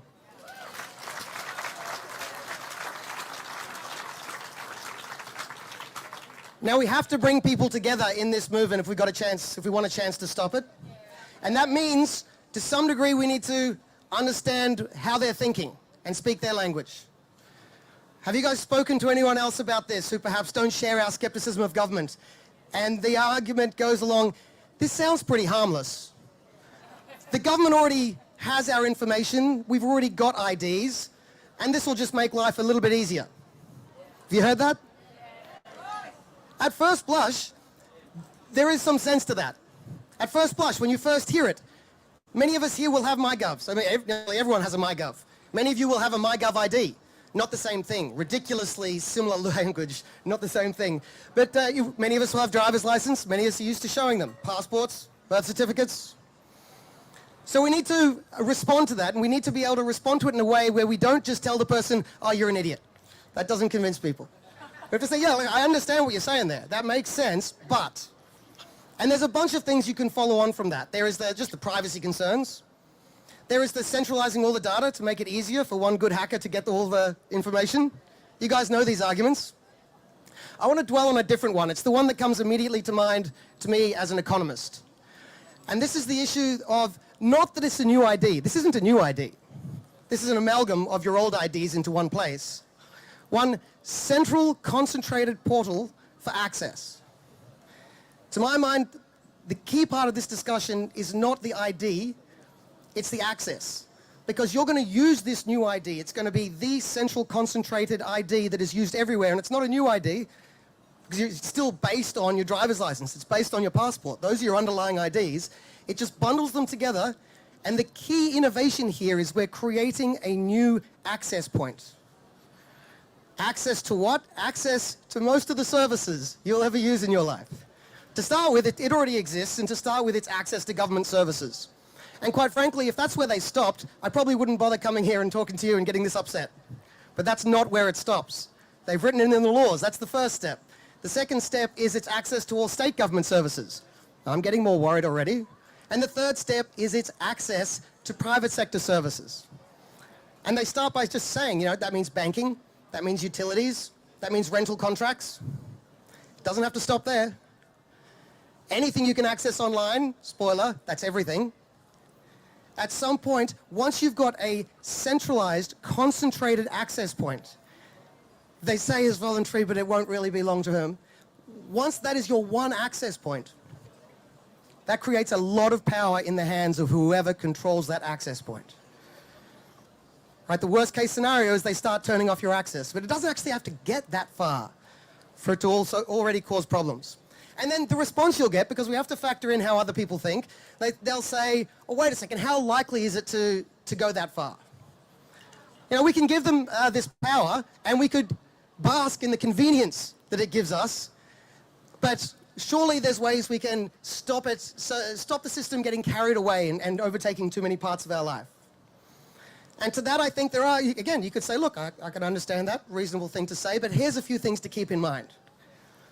In nearly all examples we have in history, government growth is a one-way ratchet. Some crisis comes along, we get 10 new laws. The crisis abates, we repeal 2 of them. Some new drama comes along, we get 5 new laws. And then, you know, a Liberal Party comes in and repeals 1 of them. It's a one-way ratchet. And we see this everywhere. Income tax was a temporary government measure. Didn't you guys hear? World War II is on. World War II, so the federal government had to centralize income tax for World War II. Don't worry, it's temporary, we'll get rid of it afterwards. What happened there? The ASIO Act, the Australian version of the Patriot Act, came in after 9/11. 9/11 is long gone now. We are still living with the consequences of centralizing more and more power in Canberra. More and more power with bureaucrats and politicians. So that's the history. We've got that to look at. But we've got one better. This is a wonderful quote I stumbled across the other day. The Australian card, that was 40 years ago. 40 years ago, I hesitate to say, perhaps the political discussion was more honest. Because they said the quiet part out loud. I think today's advocates of the digital ID might be politically smart enough not to admit this. But check out this quote coming from the Health Insurance Commission. They're the ones pushing the Australia card. It will be, and this they admit to this is in their report. This is not conspiracy theory, although conspiracy theories are batting 9 out of 10 lately, so, you know, it could be. But this is... But this is no conspiracy theory. This is a direct quote from their report. It will be important to minimize any adverse public reaction to the system. Yeah. One possibility would be to use a staged approach for implementation, whereby only the less sensitive data are held in the system initially, with a facility to input additional data at a later stage when the public starts accepting it. They admitted it. Finding this quote, by the way, was one of the things that turned the debate 40 years ago. People started pointing to this and saying, wait a second. They're introducing a certain amount of power. They say they'll only use it a little bit. They'll only use it when they really need to. But they're admitting that they'll just up the ante later, like they have with nearly every other piece of government power through history. So there's good theoretical reason, and they basically admit it. It's going to become, the digital ID, it's going to become unavoidable, even though they say it's voluntary. It's going to become unavoidable, and it'll be used for more and more things. And then you're going to have someone controlling that system. And whoever that controller is, the regulator, the federal regulator, is going to have an ungodly amount of power. At that, well, I mean, it's easier to escape Google than it is to escape the federal government. So, I mean, I'm not a fan of Google, but this is something more dangerous. All right, the federal government has far more guns than Google, and the legal right to use them. But anyway, as I was going to say, this is, once it becomes effectively unavoidable and used for everything as an access point. My point here is not about the ID, it's the access point issue. Once that happens, there will be an ungodly amount of power. And then we've got a couple of options. We can hope and pray in the benevolence and wisdom of all future politicians. we can get those politicians, the second one is the one they're doing, right? Because implicitly they admit that this is a lot of power they've got now, a lot of power. And they say, well, these benevolent politicians can write their own safeguards to promise that all future politicians will follow those safeguards. Look, it's better to have safeguards than not have safeguards, but let's be honest, it's not going to stop. It's not going to stop the use and abuse of this data. It's not going to stop the use and abuse of their access power. So it's better to have safeguards than not. But history has taught us this crystal clear. There is only one way to maintain our safety from this sort of power, and that is not to centralize the power in the first place.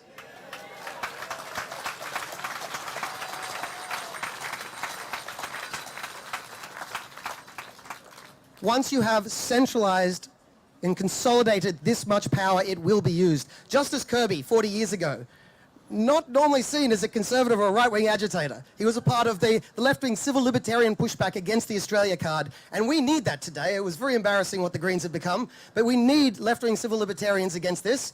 He was one 40 years ago. He pointed out, you give this amount of power to government, at some stage, someone's going to want to use it. Of course they're going to want to use it. The only way to stay safe from that is to ensure you do not centralize power. Centralization of power is the liberty killer. And we need to avoid that at all costs. So thank you. Thank you to that one lady. Appreciate it. Look, and that basically brings us to the end of what I came here to say. The issue here is, what do we do next? Where do we go forward? Jim had some ideas. The thing is, we do need to bring more people together. We need to bring people together that wouldn't instinctively think of coming to this rally yet. We need to bring people into this movement who might not agree with us on other issues. I heard some of the other speakers talking about other issues. I agreed with everything they had to say.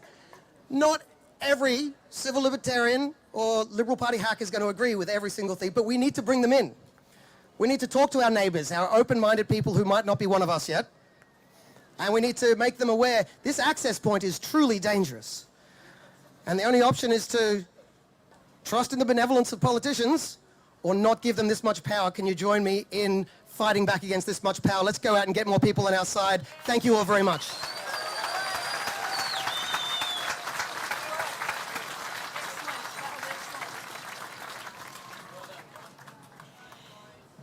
So I'm actually really stoked to introduce the next bloke.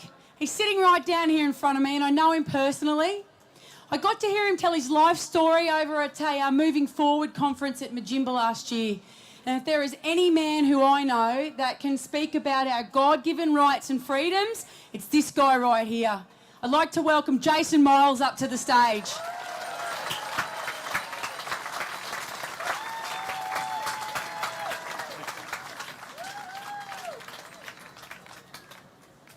G'day everyone.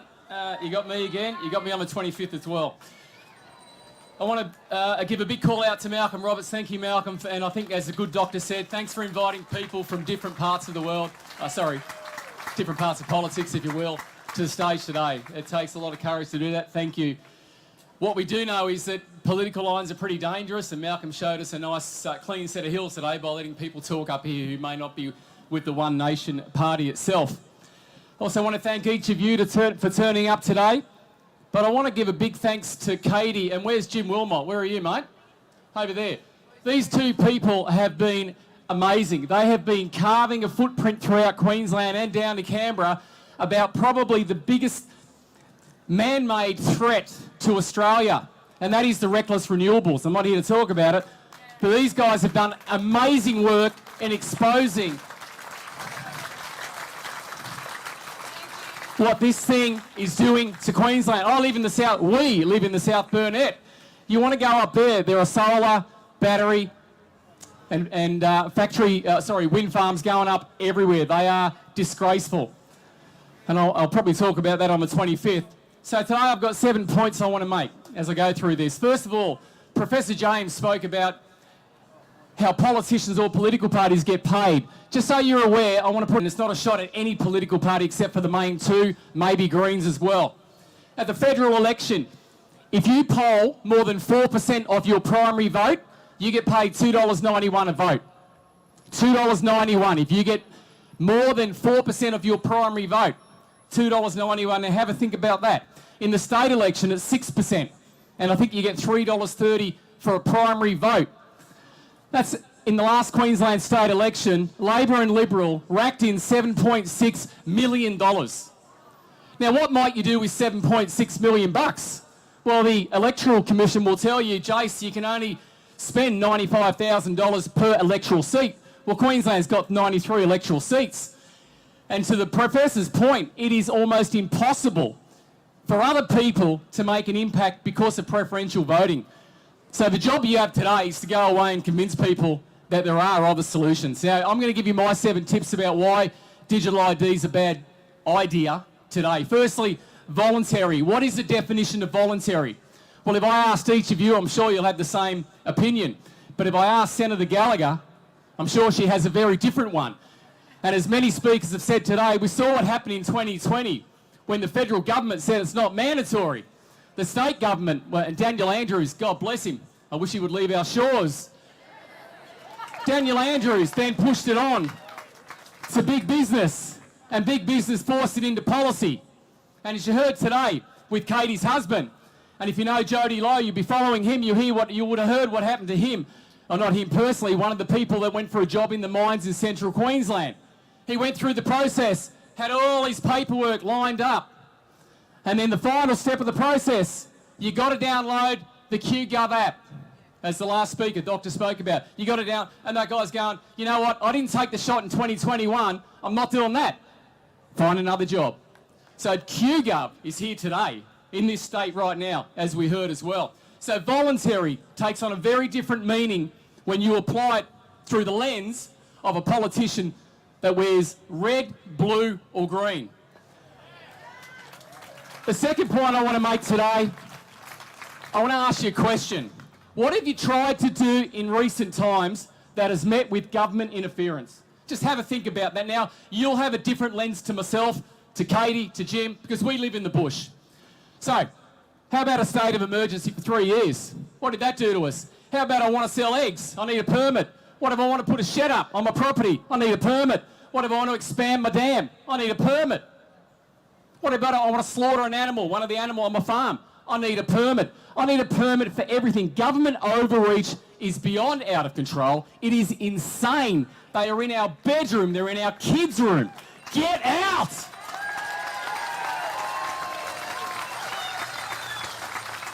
The only thing at the moment that federal and state government are happy to give an exemption to are the people that want to rip up our national parks, our state forests, and kick our farmers off the land for this ridiculous net zero agenda.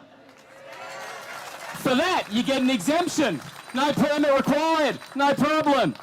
The third point I want to make, and it's kind of touched on again today, but the laws, once they're here, they don't go away. And as the good doctor said, you might repeal 3 or 4 of them. Actually, not true. You might repeal 1 of them, 3 or 4 stay. And that it has a compound effect. It keeps going and going and going. Now, Malcolm Roberts and George, I think I saw George here as well. Oh, there he is right there. Yeah, sorry, babe. These 2 gentlemen would know. How many laws were passed through the parliament, either state or federal, where no parliamentary sitting happened, basically, took place? There would have been a few, right? They were rammed through. You saw it with the Senate here. In Queensland, they didn't even, or in Victoria, they didn't even sit and legislation was pushed through. That is the people's parliament. That is incumbent upon us. So God knows where digital ID will go once these politicians, state, federal, and even local, thank God we've got people like George running in local now. Well, he is a local councillor now. He's successful. Congratulations. And a big call out to Alona Lan as well. Thank God we got people like that. The fourth point, Senator Gallagher, the minister for this thing. She came out recently, big boo, I don't like you at all, Senator. You might be a nice lady, but you haven't got Australia's intentions. Best interest. She came out recently and said not many Australians know about digital ID. Senator Gallagher, it is 2024. We have the internet. We have social media. You should make sure that people know about it. And when Hawke tried to get the Australia card through in '88, we didn't have no internet back then. We didn't have social media. Yet the people still knew about it. So Senator Gallagher, why don't the people know about it? Because you know what will happen. It'll be like The Voice. It'll be no. It's exactly what will happen. My fifth point. I'm pretty fired up today. I love getting fired up. What is the end game to digital ID? And a few speakers have expressed it. I think Daisy did a good job on it. What is the end point to digital ID? No one knows. The LNP here, Christofouli, has agreed to Labor's emission reductions. A big boo. So what does that mean? Well, it means your LNP party here in Queensland will be towing the Labor line. So what does that mean to you? Can anybody answer me that question? What does net zero mean to you? You can make every assumption you like, but you don't know, and I don't know. Maybe a few of them know because they're making it up as they go along, but they don't know, we don't know. Will that mean, well, if you're going to get net zero, how do I get my carbon footprint down?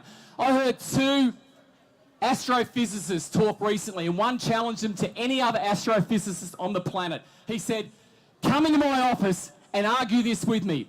With climate change, first the temp goes up, then emissions follow. There's a lag time. Just let me repeat that. First the temperature goes up, then emissions follow. What are you being told? You're creating the problem. Emissions, then temp. Utter bullshit. Not true. Another point of this is the administration of the digital ID. And this one hurts me a bit. I lived in Victoria for 17 years. My wife and I managed to escape in 2021. Came back home to Queensland, thank God. A mate of mine owned a cafe on Packington Street, Paco for the locals down there at West Geelong.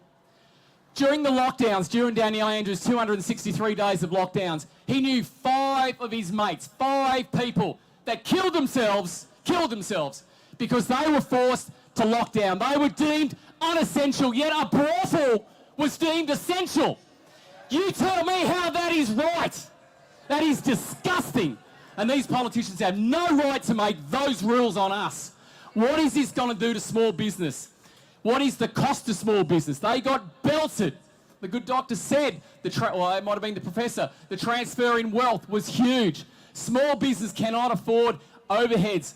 Katie was telling me about the cost of labour. This is Labor's fiscal policy. I don't need it. This is Labor's fiscal policy, ladies and gentlemen. Let's get wage growth up. Oh shit, I need that. We got inflation. Oh, we better put wages up. We've got more price hikes. We're going to put wages up. We've got more price hikes.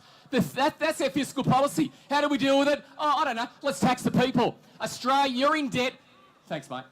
$1.9 trillion state and federal government. That's your debt. That's $146,000 per taxpayer. And I hope you all the people up the back who are walking past can hear it. You owe the federal debt $146,000. That is how much we are in debt. Not sure about you. My wife and I are taxpayers. I don't have $300K sitting in the bank to pay this back. So who's going to pay it back? And as Professor James said, it won't be us, it'll be our kids, kids, kids. The final one I want to talk about is risks. And I'm going to talk in a bit of detail here. Over the last, I think, 13 months of my research, 65 government agencies have been hacked. 65. Now, I'll come to Malcolm's point about 42 or 44 in a minute. In the first quarter of 2024, there has been a 388% spike in cyber and digital crimes. 300, and that's not coming off a small base. That is coming off hundreds of companies, and I'm going to pull out about a tenth of them shortly. A 388% spike. I don't know about you. I'm not putting my stuff in the central hands of a government. Trusting the government is like trusting our daughter, Jeffrey Epstein, with our daughters. You're not going to do it. In 2020, security experts warned the Australian public. They said, don't use MyGov ID because the system has a flawed design. They put it in the public domain. Do not use it because the system is built on a flawed design. You know what happened in the months to come? 42 or 44, Malcolm, I'm not sure, breaches occurred. That's what happened. One thing most people don't know is the good old Privacy Act. We think we do, but cop this. In the Privacy Act, there is special exemption for certain state and federal departments that they don't have to report on breaches of data security. Compulsory data security. It's an oxymoron. They've got an exemption where some, not all, they don't have to report on breaches of data security. You still want to trust digital ID. They're not even telling us the numbers. Does that sound familiar to the last 4 years? Absolutely it does. Government has continued to tell us furphies, they've continued to lie, and when they lie, there can never be trust in government at all. At all. Now, I want to list a few businesses here that have had a breach of recent times. How am I going for time, Katie? I'm all right. Excellent. You've got to hear a bit more. Let's go. And this is going to be like, if you're old enough like me, you'll remember saying the Big Mac in under 4 seconds. Watch this. Qantas, Ambulance Victoria, First Mac, Oracle, Smoke Alarm Solutions, Telstra Opicom, Roku, Suncorp Bank, Diabetes WA, Motorcycle Holdings, Vans, Fujitsu, McDonald's, American Express, Royal Australian College of General Practitioners, Zerco Data, Epic Games, Microsoft, Tangerine Telecom, Australian Human Resources Institute, Europcar, Central Coast Council, Football Australia, Canberra Medical Centre, Optus, CBA, Super SA, Sony, Alpha Health, Australian Federal Police, Uni of Sydney, Tesla, Judo Bank, Vets Affairs, Victorian State Government, PayPal, South Australian Liberal Party, Big Boo, South Australian Liberal Party, Australian Defence Force, I do need that back, Northern Territory Government, Toyota, Medibank, NAB, Coles, TAFE, Tas Government, Crown, thanks, Canberra Health Services, Quantum Radiology, Nissan Australia, Binge, Dan Murphy's, Guzman and Gomez, The Iconic.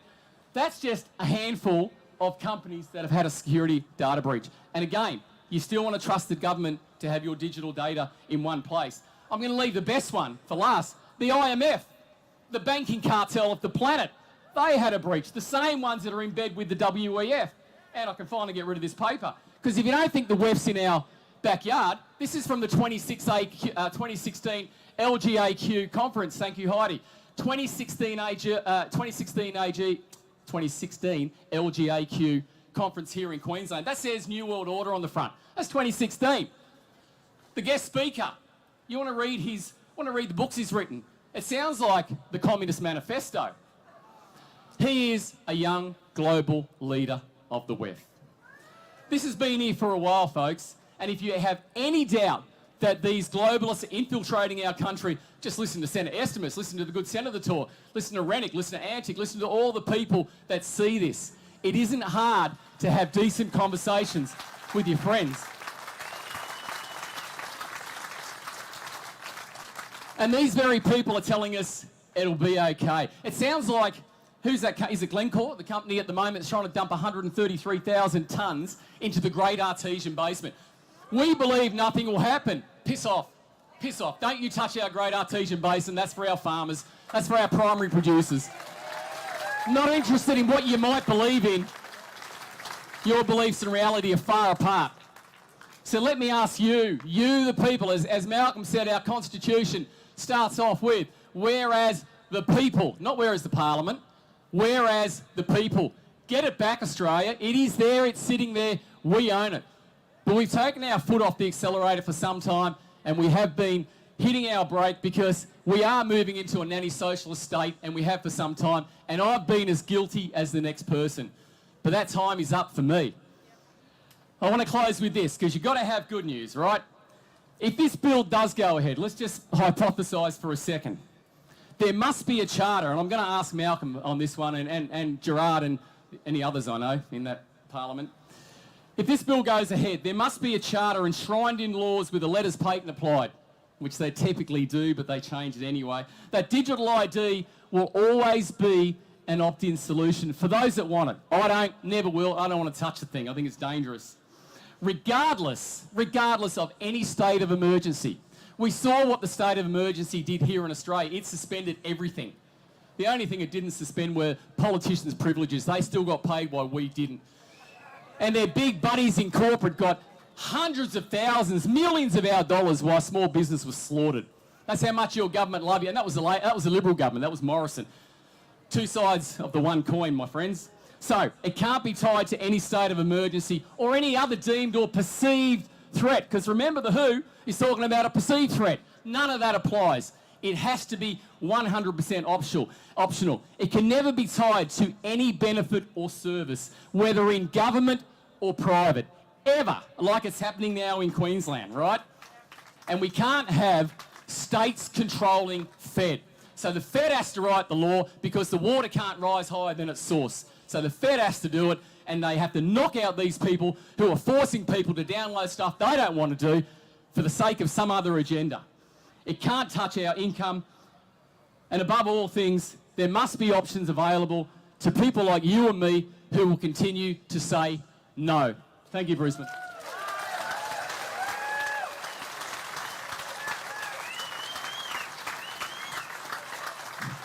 Well, I can see that everybody's fired up again. Good work, Jason.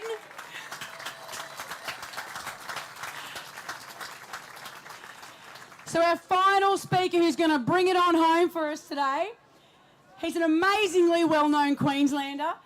He's also the national campaigner for the conservative activist group Citizen Go. But we all know him because he's opinionated, he's patriotic, he's conservative. Yep, all those things that we should all love in a man. Let's welcome to the stage the Mackay councillor now. Mackay councillor George Christensen.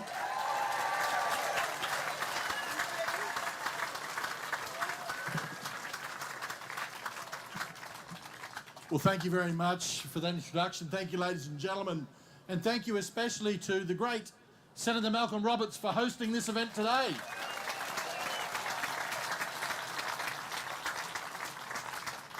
Well, after Jason, I don't know how I'm going to top that, but I'll try, ladies and gentlemen. Thank you, ladies and gentlemen. Thank you, patriots. Thank you, freedom lovers. Thank you, Aussies. This is, along with the other rallies around the nation today, the front line of the most critical battle for freedom and privacy that I believe Australia has ever faced. And I'm standing before you not just as the National Director for Citizen Go, but as a fellow Australian who refuses, like you, refuses to be shackled by a digital dictatorship.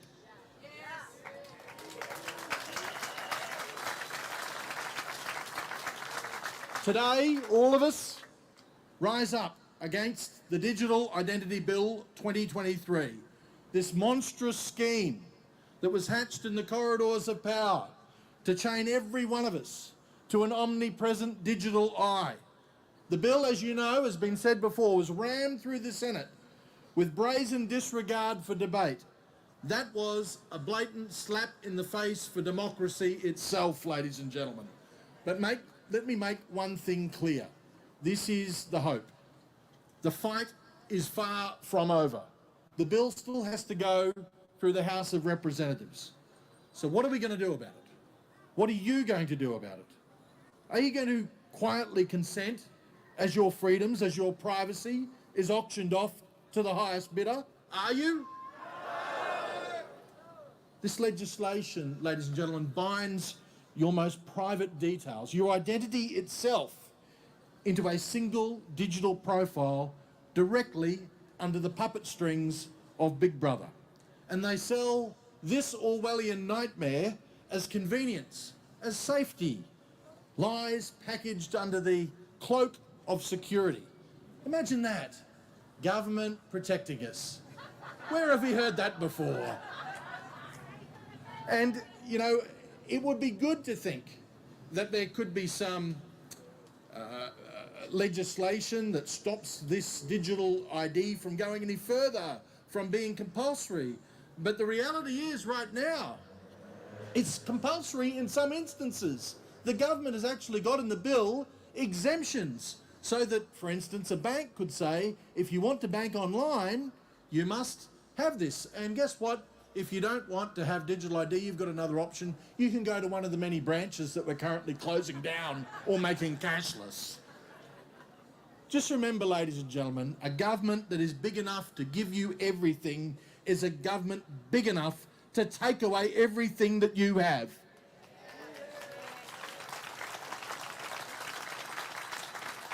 What safety is there in a world where every facet of your identity can be accessed not just by government, but by shadowy figures with motives as dark as the data mines that they operate from?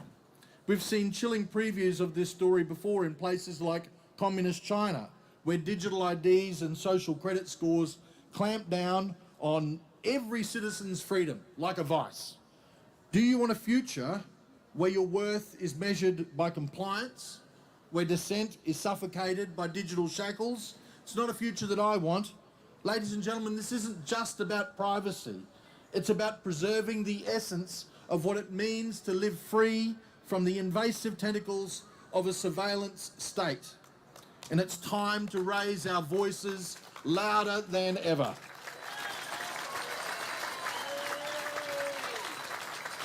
Here's one thing you can do right now if you haven't done it.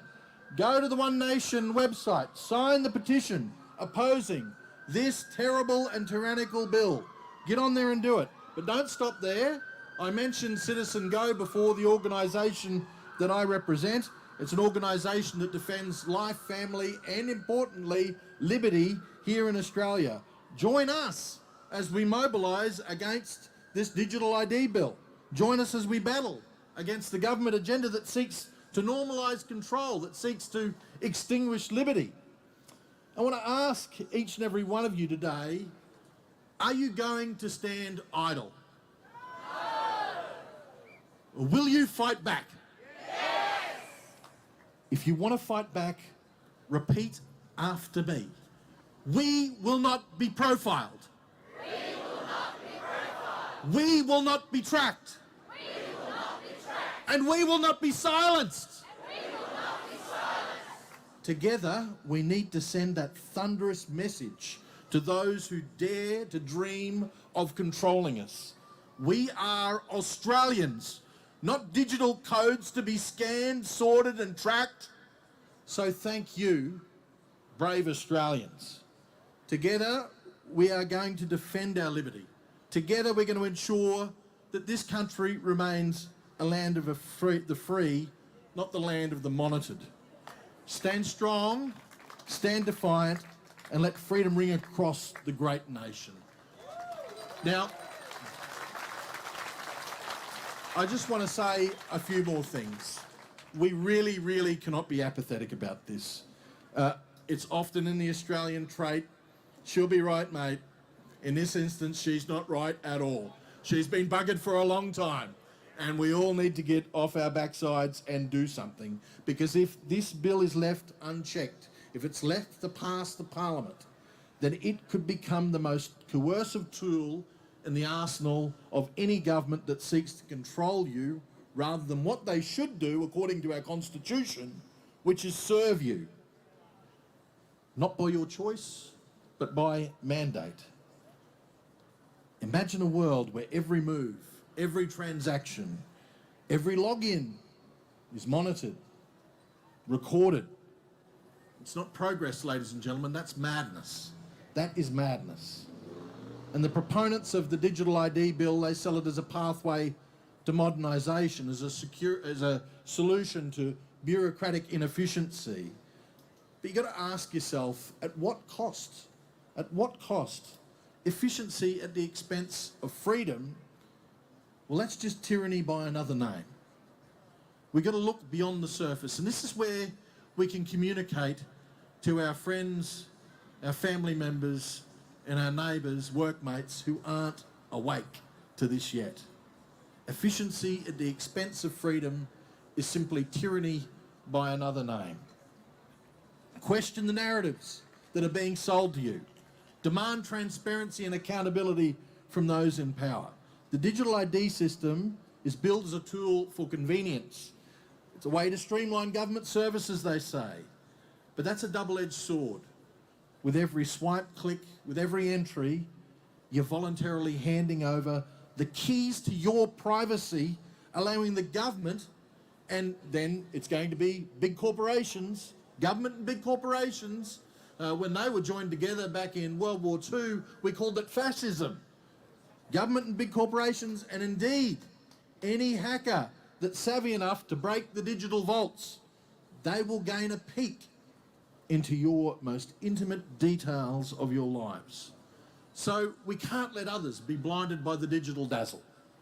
Countries around the world with similar systems that have been implemented now grapple with monsters that they've unwittingly unleashed on their populace. From surveillance to social control, the implications are far-reaching and they're frightening. Is that the kind of legacy that we want to leave for our children and for our grandchildren? But we're already seeing the stirrings of resistance here, all around Australia today and right across the globe. People standing up for their right to privacy, their right to live without undue interference from government or big corporations. So let's draw inspiration from those movements. Let's join with groups and allies who want to understand that true freedom means keeping government out of our private affairs. And I urge you today, as Australians, to take a stand, to sign the petitions, absolutely, to engage with organisations, absolutely. But I've got to tell you, it's got to go much, much further. In the spirit of those who fought at Eureka, in the spirit of the Anzacs, let us pledge that we're not going to lay down our freedoms.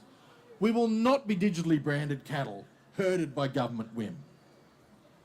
Let's rally together. Let's shout from the rooftops. Practically, let's flood the mailbox of every politician who represents you or is supposed to represent you. Get on the phone on Tuesday. Call your local MP. Call your senator. Ask for a meeting.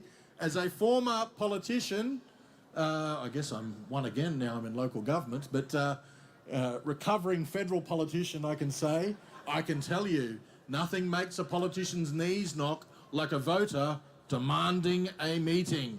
Demand the meeting. Look them in the eyeball. Tell them. If it's Labor, you're going to vote against them if they vote for digital ID.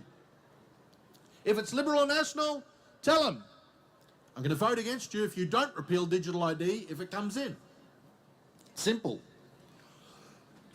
We got to confront this overreach with the ferocity of our forefathers who would not tolerate tyranny in any form. It's not just a fight for privacy, ladies and gentlemen, it's a fight for the soul of the nation. It's a personal issue, not just a national issue. Each individual's decision to resist this bill sends a powerful message about the values that we all cherish. It's about preserving individual autonomy and resisting the urge to conform to convenience at the expense of freedom. So let's not falter in our resolve. We will not trade liberty for chains, even when they're digital. We will oppose, we will fight, and we're going to prevail. The history of this nation is one that is rich with resistance, rich with resilience. And let's hope, let's make it another chapter where Australians stood strong against government overreach and preserved the rights and the freedoms for future generations. Stand for freedom, ladies and gentlemen. Let's ensure that the future is one of liberty, not digital oppression. Thank you very much, one and all, for your courage and your conviction and your commitment. Together, we can be unstoppable. Thank you very much.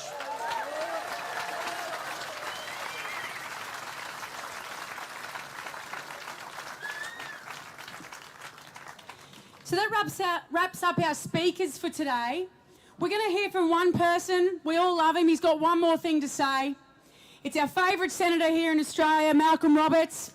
And then after Malcolm's been up here and spoken one more time, we're going to get some music going and we're going to keep everybody here milling around, and we hope that we start that conversation that everybody has spoken about today. Because your job after being here today is to go home and think of 5 people.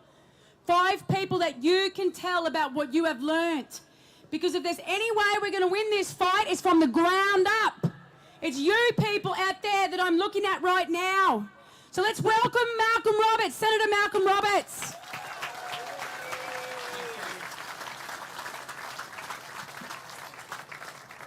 All by myself. Let me tell you a story about the World Economic Forum.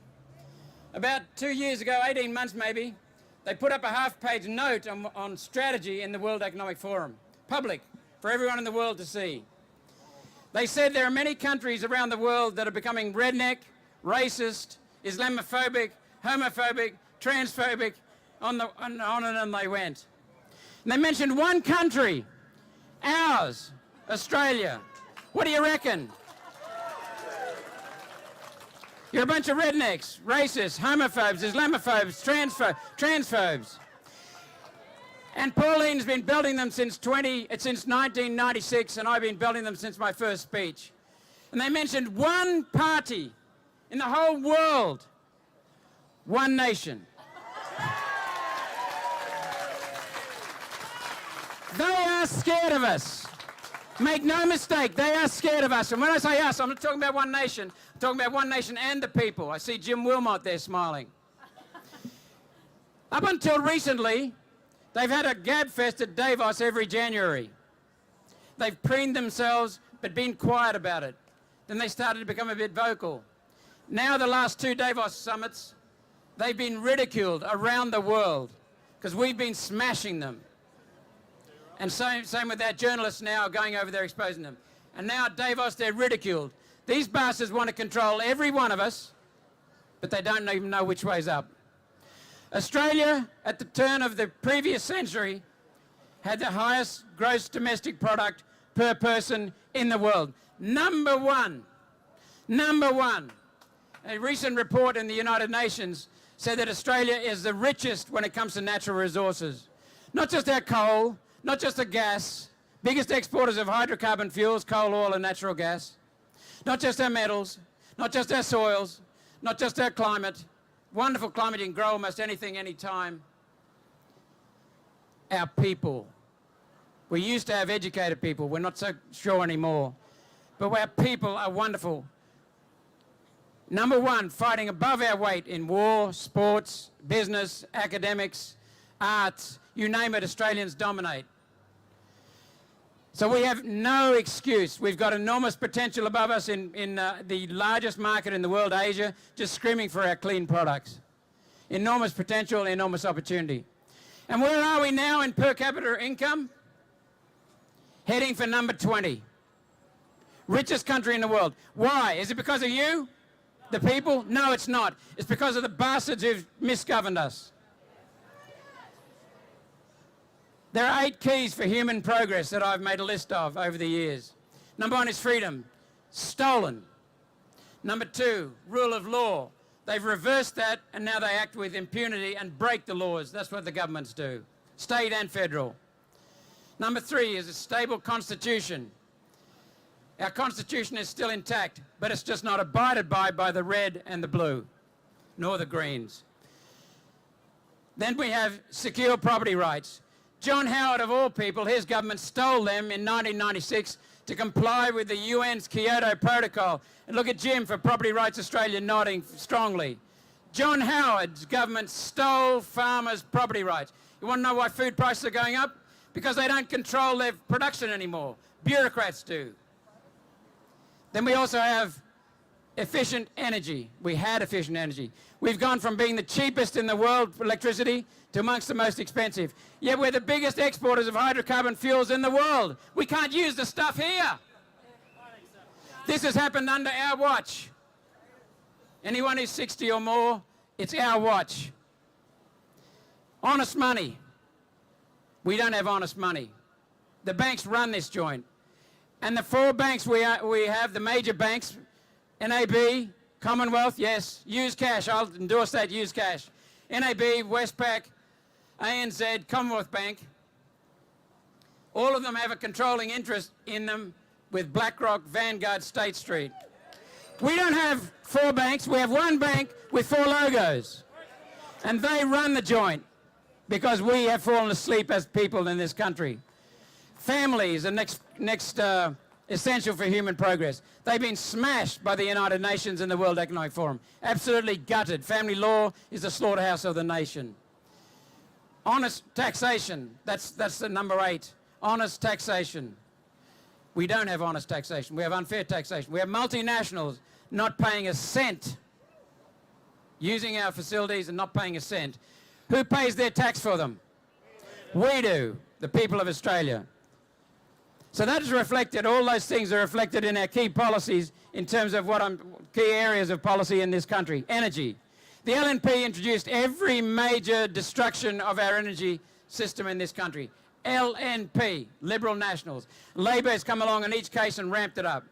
Health policy, destroyed by Labor state and federal Liberal governments.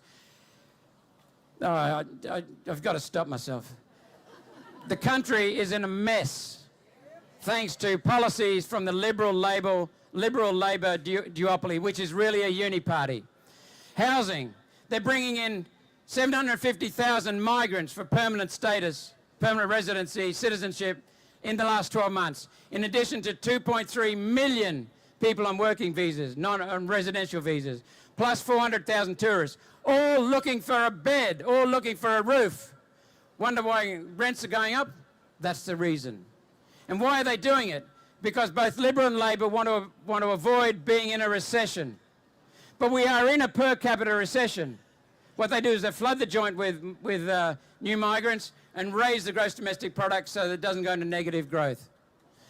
They don't give a bugger about the people sleeping at Ipswich, Boona, Maryborough, Gladstone, Townsville, in tents, under bridges, in cars. They don't care. Crime. Anastasia Palaszczuk said, there's no solution to youth crime. There's your Premier, rather, and same with Miles, endorse that. Property rights stolen, tax, and infrastructure. Nothing being spent on infrastructure of worth. Where's the future productive capacity of our country going to come? Why have they done this? Why have they done this? Why do they make decisions in Canberra with no data? Because they bloody well can, because we have not held them accountable. We, the people, have not held them accountable. That's why they go like this to us all. Because they can. The solution to this country is to restore ourselves, to be ahead of the Constitution. That's what the people of Australia are rightly entitled to be, and what we are. We need to restore our country, and it starts with the people. George has said it. Jason said it. Professor James Allen has said it. John Humphreys has said it. So will you please join us in making sure that our country, instead of going on a downward spiral, now starts taking off again? Because we have the potential to be number one again. And together we can be number one.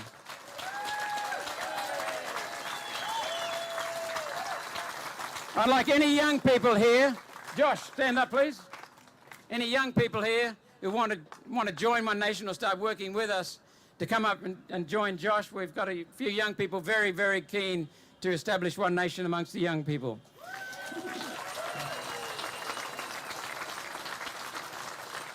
My final duty is to thank the speakers. Thank you so much. I want to thank Katie. What a marvellous MC you are, Katie. I've worked with her on some rallies in the bush, and she and Jim Wilmot are a force to be reckoned with. But above all, I want to thank the crowd. Fairly short notice, the threat of rain. I want to thank you for your behaviour. Where are the rednecks? Where are the racists? Where's the Islamophobes? You've been wonderfully peaceful. And notice that no one's come here to incite either. They know that outside of our crowd, they know that this is a serious issue. Take heart in that. I want to thank the crowd for your energy. Your energy has just been marvellous. You know, sometimes Pauline, after so many years of being rubbished and ridiculed, and she's one of the smartest people in Parliament, believe me. She knows what she's doing. She's got a country at heart. She's got no fancy philosophy on politics. Just one thing she says: if you think it's in the national interest, do it. That's it for Pauline. So,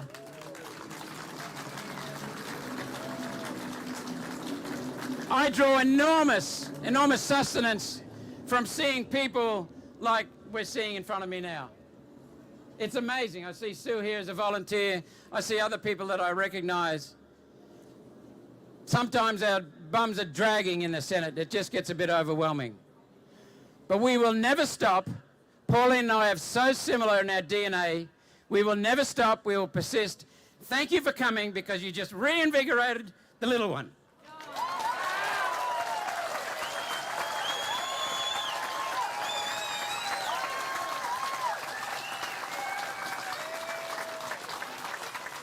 Together, we can restore our country for humans to abound and thrive.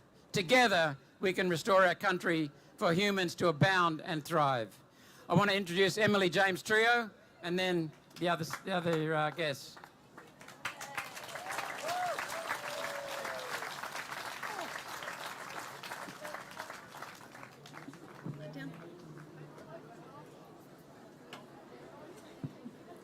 This next song I feel like is just perfect after Malcolm's speech this end. It's called We Ain't Moving, and it relies on drums. So if anyone out there wants to help me, get a beat going, it'd be great.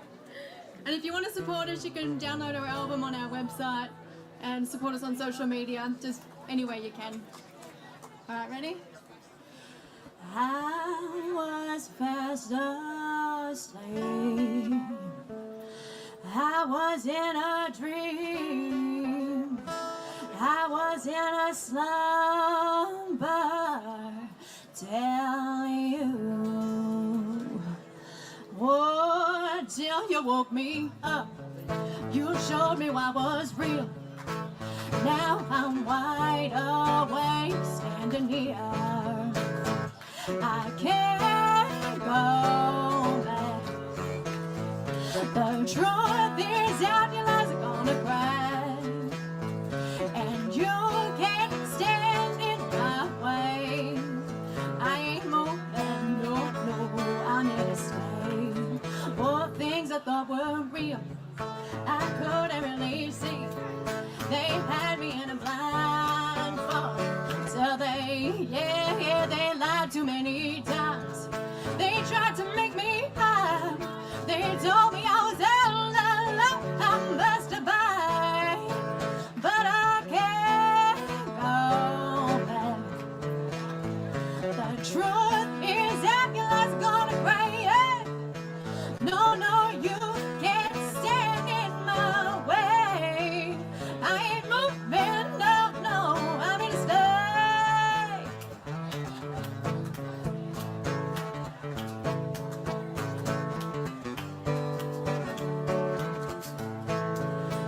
Now there's many more, and we're knocking at your door, and we won't take your bullshit no more. We won't go back. The truth is that your lies are gonna cry. No, you can't